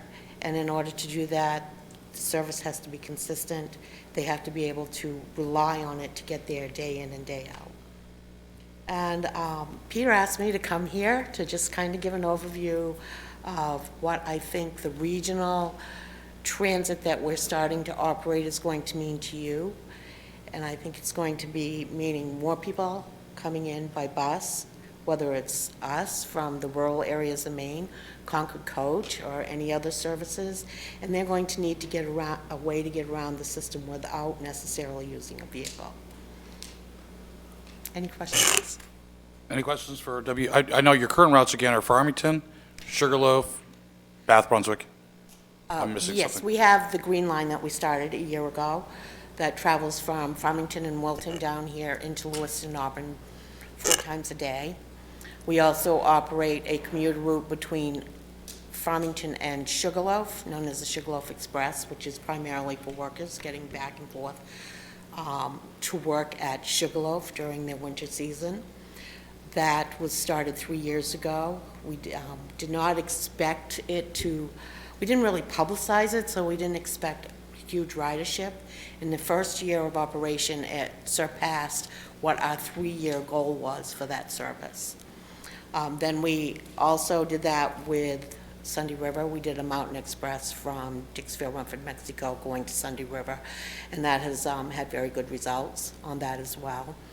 We also operate the Lisbon Connection, which is a commuter service between Lisbon and Lewiston, Auburn, that runs 5 times a day, 5 days a week. And we are presently piloting a run between Lewiston, Auburn, and the Bath area, which we will be expanding over the next couple of months to include stops from Bath, Brunswick, Thompson, and Lisbon into Lewiston, Auburn. When you say Lewiston, Auburn, can you be more specific? Does the bus run into the Lewiston station, the Auburn station, or both?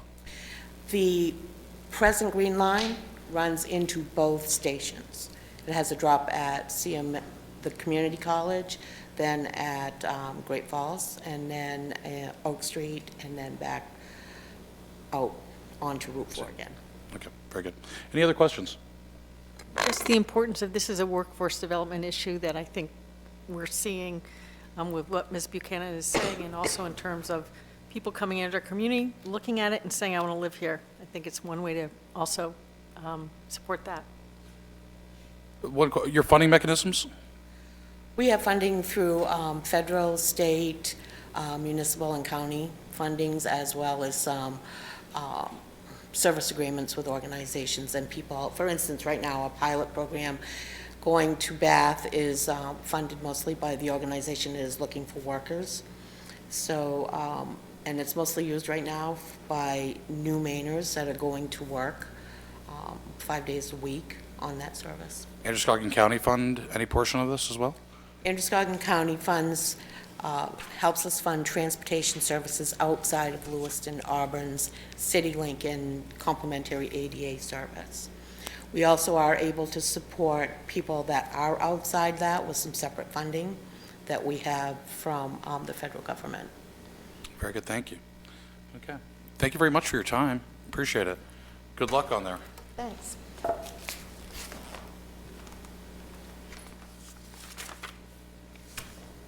I am going to add, under communication, which was omitted from this city council meeting, agenda, communication from the councilors on any relative note that would not fall under reporting, i.e., there is an event going on March 10th, okay? Again, we missed that last meeting, and on this agenda, it will be on subsequent agendas going forward, though. So I'll start off to the right. Oh, go ahead. I just want to be clear on what. Reports are reports out from committees that you attend to later in the agenda. Communication is public service awareness or knowledge that the community should be aware of, and the rest of the councilors specifically, of what's going on so they can attend. Great, thank Clear? you. Thank you. Okay. Councilor Gary? Nothing at this time. Councilor Zoni? Nothing at this time. Just keep moving. Museum LA has a great exhibit right now about child labor, so if anybody gets a chance to go, it's open for another couple months. Yeah, thank you. Actually, that's good. Councilor Poe? I had one of the constituents with a concern about out by the dump, the waste center, and people driving on Poland Road, not covering, and I believe that Chief Moen's been talking to that person, but it's something that we may be bringing to the council to enforce covering, because there's people have garbage flying out of their trucks. And I've seen pictures, and so that's something that may come forward at some point. So, Thank you. Councilor Walker. Thank you. Hopefully I've got it right. March 4th, First Auburn Senior Citizens will meet at Pettingill Park at the Senior Community Center, starting at 10 o'clock, goes to 3. We also play bingo or Beano after 12:30. We normally play a few games of that. And of course, you can come and join anytime you'd like during that day. The March 8th, don't forget, is daylight saving time starts, so we'll have to change our clocks for that. Ahead. We're going to be late. Spring ahead. Spring ahead. Right. On March 10th, the age-friendly meeting that evening at 5:30 at Pettingill Park. Again, the Senior Community Center is for the age-friendly committee that meets once a month. So anyone's welcome to come, attend, bring any comments they'd like, or if they've got some questions, just show up there and you can be part of the big gang that meets. March 12th, age-friendly at the Auburn Library. We are putting on a movie together, 11:30 to 2 o'clock that day. You can either buy a lunch there at the nice little concession they have there, or you can bring something. We will meet in the meeting room downstairs.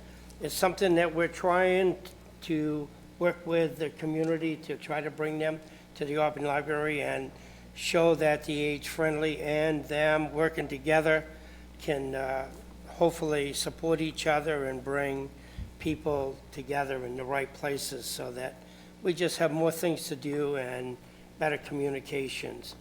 March 17th, that is going to be a St. Patty's Day dinner at Pettingill Park at the Senior Community Center. We'll open the doors at 4:30. It will be a New England boiled dinner. We will eat at 5:30 that evening. So come and join with us, have some fun, and it's free. It doesn't cost you anything. We ask if you'll donate if you'd like to. If you don't want to, you do not need to do that. We also have a application board meeting on March 11th, right here at City Hall, the bump out, which will be starting at 4 o'clock, right, Sue? 4:30. 4:30. So people that have made out applications that want to be on different committees in the city of Auburn, please show up here, March 11th. That's a Wednesday, 4:30, starting time. Can we change the name to the Auburn Senior Community Restaurant? Y'all serving a lot of food. I'd love to see the programming come out of that. You know, what kind of educational programming is there too? And lower that age down to 45. Councilor Boss? I'd vote for lower. I don't have any updates at this time, no. Thank you. Very good. I have none at this time either. We're going to be moving on to the agenda to open session. I'm going to open this up for the first open session of the night. Members of the public are invited to speak to the council about any issue related to city business which is not on tonight's agenda. If it is on tonight's agenda, you'll have time during tonight's agenda when we bring up those orders individually to speak for as long as you'd like. I'd like you to state your name and address. Please limit your comments to 3 minutes. And is there anybody that would like to speak during your first open session? If not, you're bringing your average down. So, I know that question came up earlier. I'll now close tonight's first open session. We're going to be moving on to unfinished business at this time. First, we did have order number 24-02032020, which was a sale of tax-acquired property at 301 Stevens Mills Road. I will remind you all that this was tabled to a date certain, which is today, pending family members paying of those back taxes. Those taxes have been paid. This property is no longer required to be dispensed with, so per our ordinance. So we're going to move on to order number 01-022. Mr. Mayor, I apologize. Just, do we have a specific statute of limitations on being able to pay back taxes? I'll defer that question out to staff. Is there a statute of limitations on paying back taxes? Because I feel like there may be cases where people, Oh, well, I think I can answer this. I'd like to turn to this. This was already seized by the city after years, in this case, years of non-payment, years.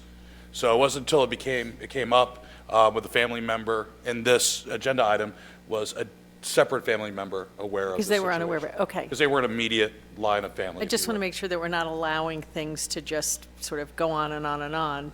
We did historically, but we've been very good over the last 2 years. Thank So, you. Right, Staff? we have, the policy sets out the length of time that they have. Okay, But thank you. this was like he said, it was a family member, not an immediate family member, but one that had power of attorney. That Okay. came up when we did some research, and they found that person. So. Okay, thank you. And if I could, I just want to add, over the last 3 years, we have worked hard on this. Jody DeRisco and Jill Eastman and our tax collector and a number of staff have worked hard on the tax inquiry committee that we have. And just to make a notation, whenever possible, we work with taxpayers to get properties back in their possession. Over the last 2 years, of the 37 properties, the city no longer has possession of 22 of those were returned to previous owners. So, and Kelsey is doing a very good job with this as well. Okay, moving on. Thank you. Next, we have Order 01-0224-2020. Proposed amendment to Appendix A, fees and charges of our Code of Ordinances, reducing the building permit fees for agricultural barns and buildings. This is the second reading. I'll entertain a motion at this time. Motion to accept. Second? Second for Councilor Azania, motion for Councilor Walker. I have I'll just open this up for the public to comment outside of open session. Are there any members of the public that would like to speak on this ordinance? None being, I'll bring it back to the council. Debate?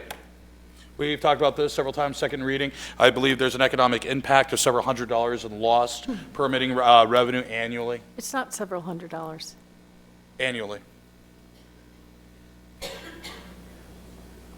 $96 a year, several, couple. That we would lose. So to me, the impact is definitely worth making the change. Very good. So everybody knows in the economic impact, it breaks it all down. Is there any other debate? None being. Bring this up to a vote. All those in favor? Oh, excuse me. Roll call vote at this time. Counselor McLeod? Yes. Counselor Milks? Yes. Counselor Walker? Yes. Counselor Boss? Yes. Counselor Gary? Yes. Counselor Lasagna? Yes. Order passes by a vote of 6-0. Or several. To 0. Next, we have proposed amendment, ordinance 02-022-42020. Proposed amendment to the City of Auburn ordinances for solar energy generating systems in the industrial district. This is the second reading. I'll entertain a motion at this time. So moved. Second. A motion from Councilor Boss, a second from Councilor Walker. Open this up to the public for comment. Is there anyone in the public that would like to speak on this topic? None being, I'll bring it back to the council for debate. Any debate? None? I'll ask for a roll call vote at this time. Counselor McLeod? Yes. Counselor Milks? Yes. Counselor Walker? Yes. Counselor Boss? Yes. Counselor Gary? Yes. Counselor Lasagna? Yes. Order passes by a vote of 6-0. Moving on to new business. We have an order approving the employment agreement and appointing Phil Kroll as the new city manager of Auburn effective July 1, 2020. This is order number 36-03-022020. Do I have a motion? Motion to accept. I have a motion. Second? Okay, we're going to try that one more time. Do I have a second? Second? Second from Councilor Azania. I'll open this up to the public for public comment. Is there anybody in the public who would like to comment? Okay. Bring it back to the council. Any debate? None whatsoever. I think this is really exciting and a great move for all of us. Councilor Walker? Just one comment, Phil. Be careful, because we're going to turn this into a police city. That's what I heard now. Uniforms for all.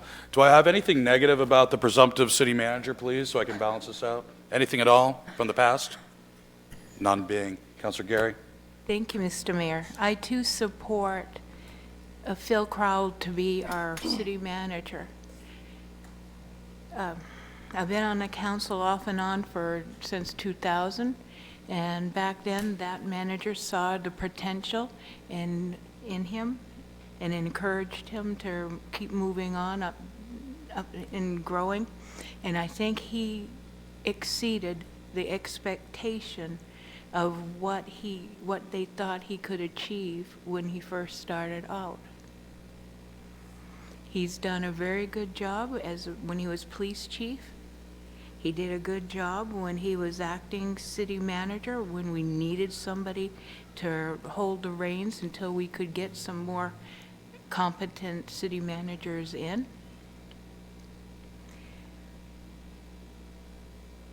With that said, my vote tonight is going to be different, sort of.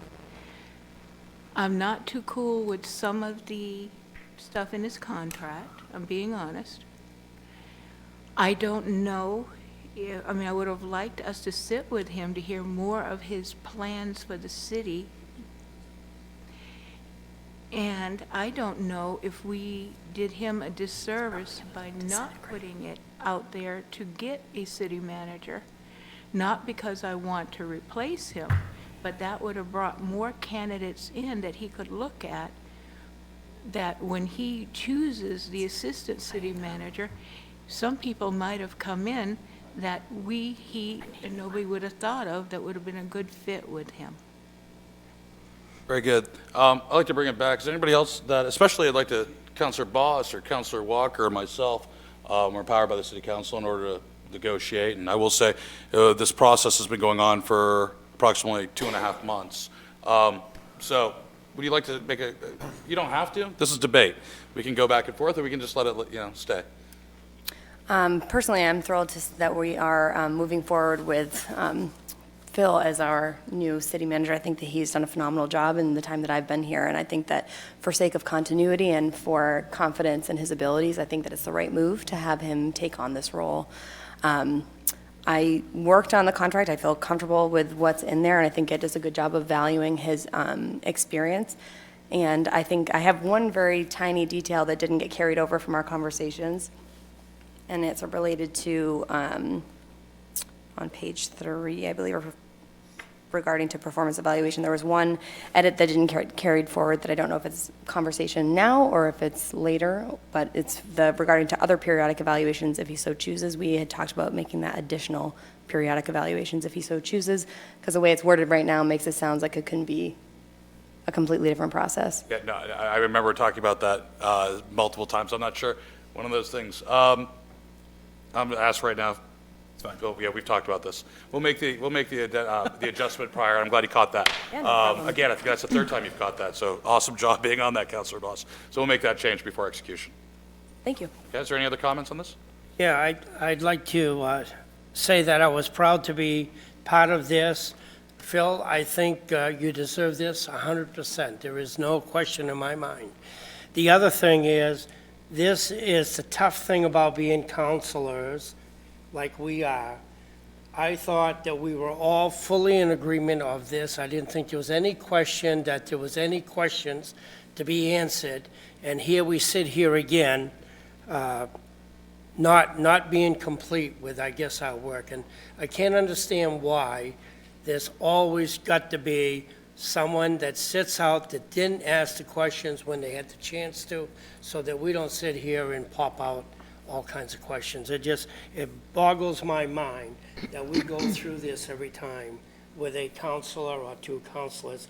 We had brought this forward, we sat in executive session, we brought it up, and no one had a disagreement with, you should have 7 other people to run against you or whatever. But again, I'm proud that you're going to be our city manager of Auburn. I'm going to bring this to a vote at this time. All those in favor of approving the order, please raise your hand. With the amendment? It's not going to be amendment. We're not going to amend. We're correct on the. It's hard to do an amendment to a contract. No, that's not with the It's a friendly correction. change. With a friendly change, if you would. So all those in favor of the friendly change proposed by Councilor Boston, agreed to by the Assistant City Manager, please raise your hand. Opposed? Opposed? Abstain. Really not the appropriate use of abstention. I'm abstaining. Okay, let the record note that the appropriate use of abstention. The order passes by a vote of 5-0-1. Moving on, and congratulations. Thank you.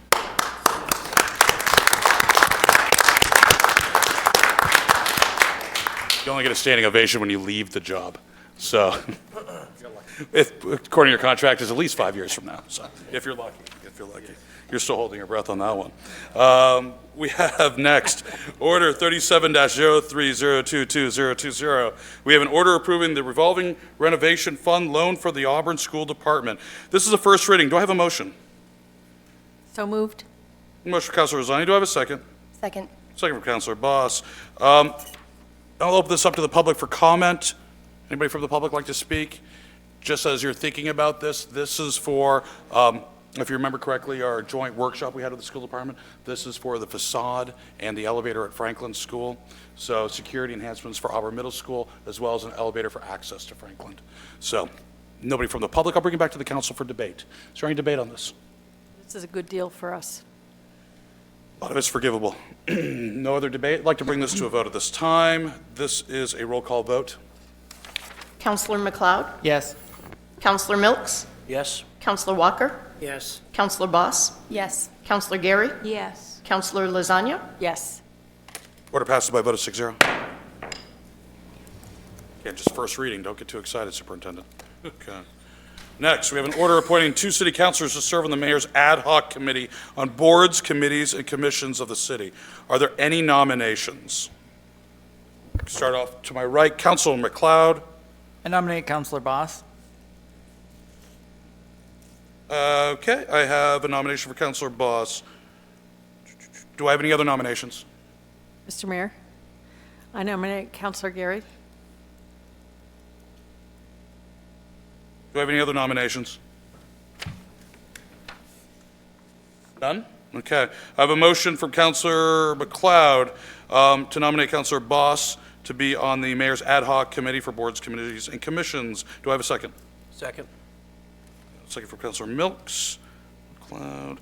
Okay, I'm going to ask for a vote. We're going to take this one at a time. All those in favor of Councilor Boss to serve on the mayor's ad hoc, please raise your hand.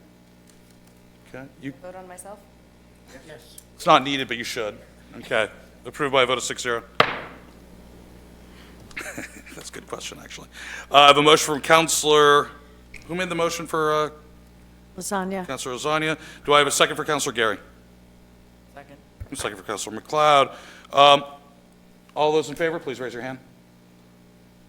Opposed? Abstained? None being?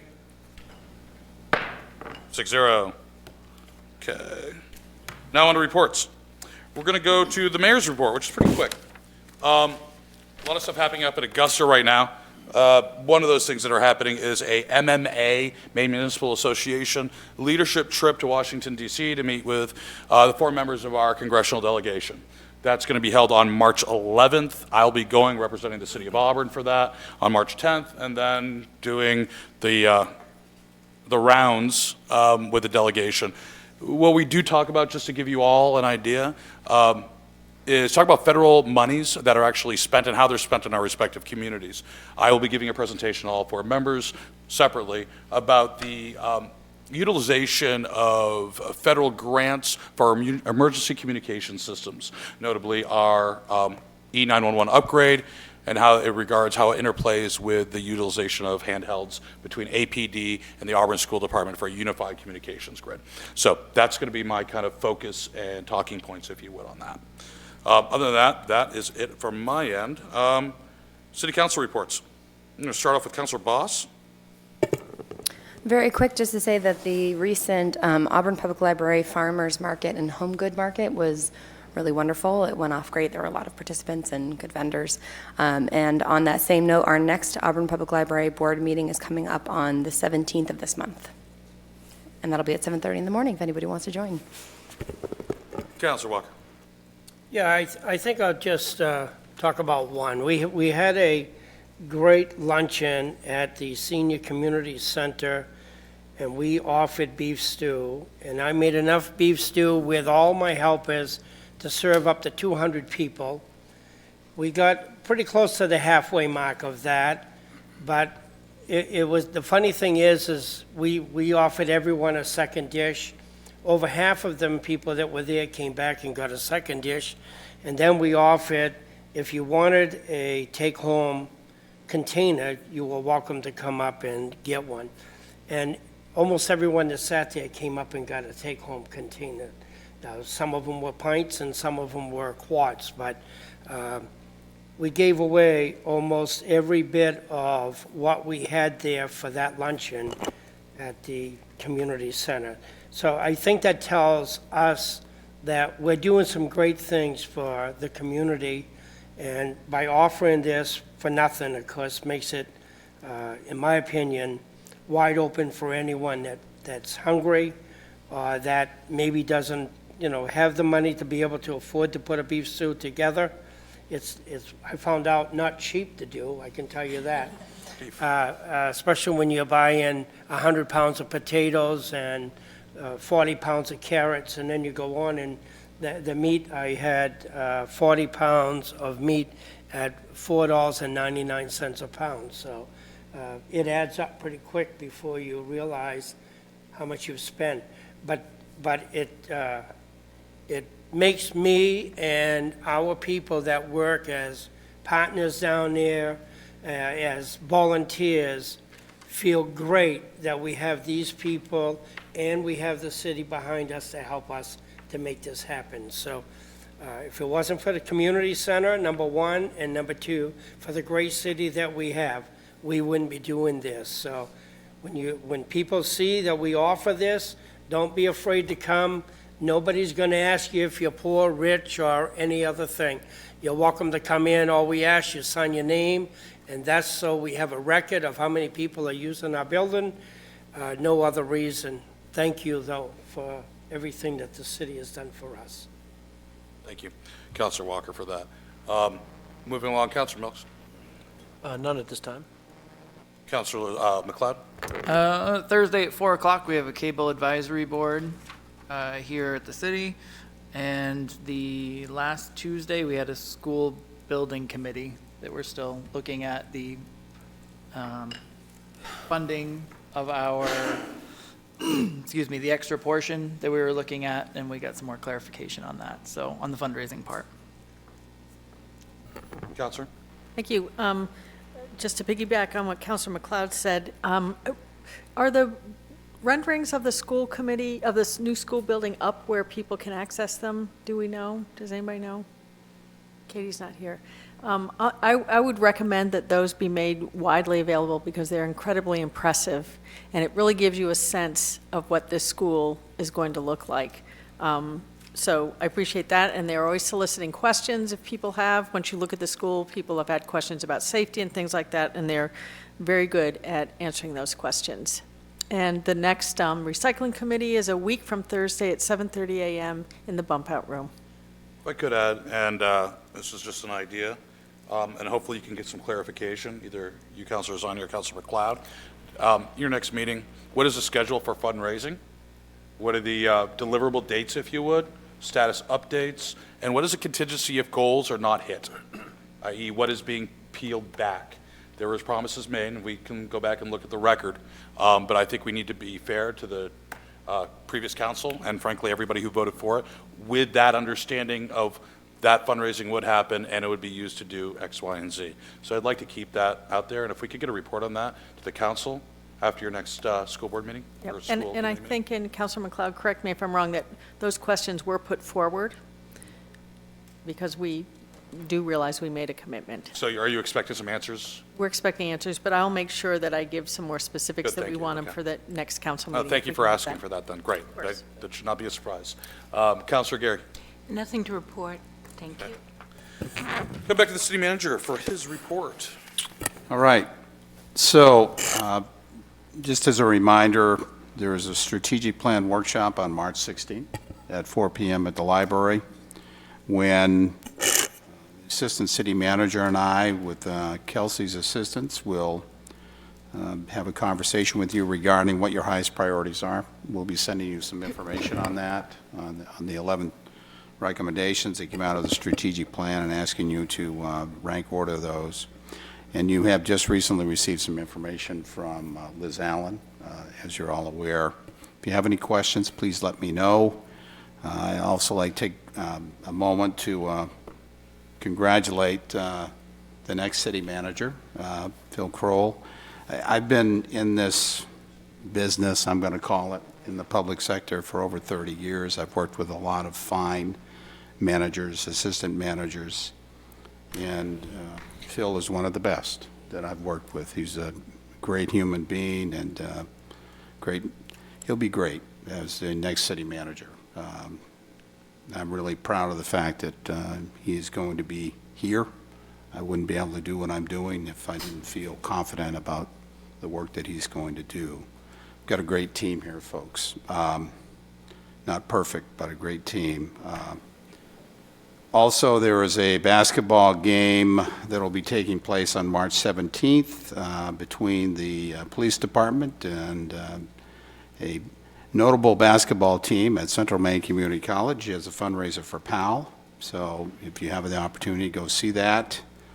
And next Monday, as a reminder, there will be a tour of Recreation and Sports Tourism Department. We'll meet here at 5 o'clock. And we are going to take you on a tour, and we'll end with dinner at the arena.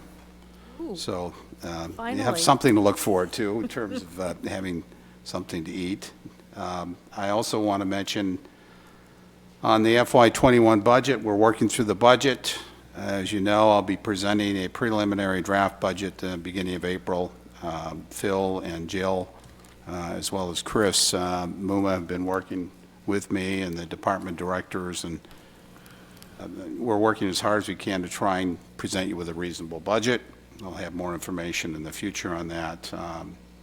And on the coronavirus that we're all hearing so much about, we are going to be reviewing our policies and practices and procedures regarding that. We had a conversation today, a few of us, to talk about that, and we'll be coming back to you on that issue. And Councilor Milks, on the trash issue, just so you know, we are, and you mentioned the police chief is looking at that. We had a conversation about that. And we're looking at what other steps that we can take to try and step up our efforts regarding that issue. And we'll report back to you on that as well. Mr. Manager, on the coronavirus, I sent the mayor the process and protocols that Central Maine Medical Center, just as an example of what they're doing, because you had asked me about that. Yes, that would be great. Thank you very much. Moving on to Jill Eastman, Finance Director. Report for January 2020, Finance Report. We postponed this from our last meeting due to the internet outage. I want to make sure everybody had enough time to look at it. I'm going to open this up to Jill first. You want to give a statement, or? So I believe this is the first time you've done this to the new council. No, No? Okay. Had one before. I did some in January. Yeah, okay. Actually, this is January's report, and I'm working on February's for you as we speak. But I just wanted to give you an update. You noticed that the taxes look like they're way down, and I had mentioned that we had not received our Betty from the state. We got that last Thursday. We had not gotten it. I sent a follow-up email to the office of the taxes, and we received it last week. So we received $3.1 million. So when you look at February's report, it'll be where it should be as far as taxes. So otherwise, revenues were really where they need to be, and expenditures were almost exactly the same percentage as last year. So I didn't see any red flags at all, and I would be glad to answer questions if you have any. I'll open this up to the council. Council, questions, Councilor Zoni? Ms. Eastman, I don't know if you're the person to answer this, and I don't expect you to, but I was just looking at the Norway Savings Bank Arena, and the camps, clinics, and tournaments, looks like they're way down, the revenues from that. Again, it may be something that Mr. Gosselin has to answer, so. It's timing. Yeah, I think it's just timing. Meaning Meaning that most of those, a lot of those clinics will start the up summer? after hockey season. Okay, thank you. Any other questions? Counselor Titus? Oh, no, back there, sorry. Oh. Counselor, that could help out. Counselor Walker. I guess I have a question for the city manager. Moving forward with the Ingersoll turf facility, is there a way that you can put together what it would cost us to put in a central air or air conditioning, whatever we want to call it, and then what would we earn down there or make or bring in, whatever desire you want to put it under, for using that facility for the months that we really can't use it because of no air being in that building. I'd like it before we get into the budget too far, because I think really there are a lot of things we can do with that building that we're not doing in the summer. And first of all, I don't think it's good for, and I could be wrong, but for the turf facility not to have an air conditioner unit with that astroturf that we have in there, or whatever we want to call that grass. I don't think that it can be helping that one bit. And the last question I'll ask you, which I haven't seen in our budget at all, when or do we have a company come in to clean that turf? Because I think, I've looked at it a few times, and I think it's really changed its color a lot, and I think it needs to be done by a professional company. So I'm just curious of when, whatever that plan is. Yeah. Those are good questions. The first question, I can tell you, yes, we'll give you some information on that during the budget process. We've been talking about it, actually, as we've been reviewing budgets. Your second question I can't answer for you, but I'll find out. And I'm sure Jeremy will cover that during the tour as well. Any other questions of the finance report? If not, I'm going to entertain a motion to accept and place on file the January 2020 monthly finance report. Motion to accept. A motion for Councilor Walker. Do I have a second? Second. Second for Councilor Lasagna. All those in favor, please raise your hand. Opposed? 6-0, it passes. Open session, second one of the night. Members of the public are invited to speak to the council about any issue directly related to city business that was not covered under agenda item earlier this evening. Please state your name and address and limit your comments to 3 minutes. Nobody from the public would like to speak. I'll now close the open session.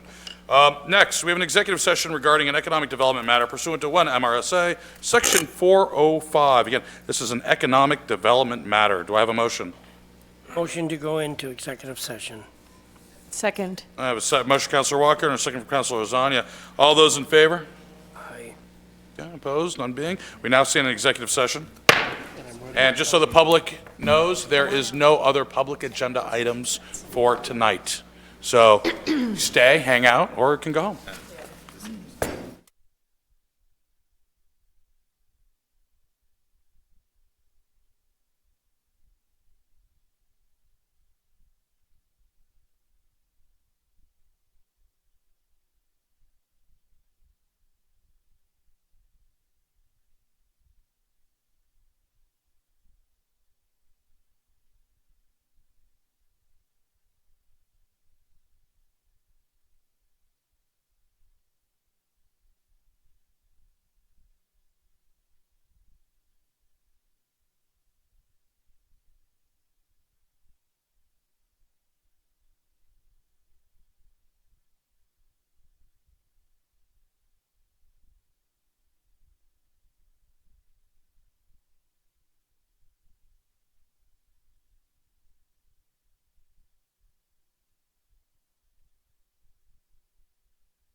First one went so good. Now declare us out of executive session. Yay. I will. Ahead. Quiet. You're out of order. I will entertain a motion, though, to adjourn. So Motion moved. made. I have a motion from Councilor Zani. Do I have a second from Councilor McLeod? All those in favor by a voice vote, say aye. Oppose? Abstain? Councilor? No? We're now adjourned.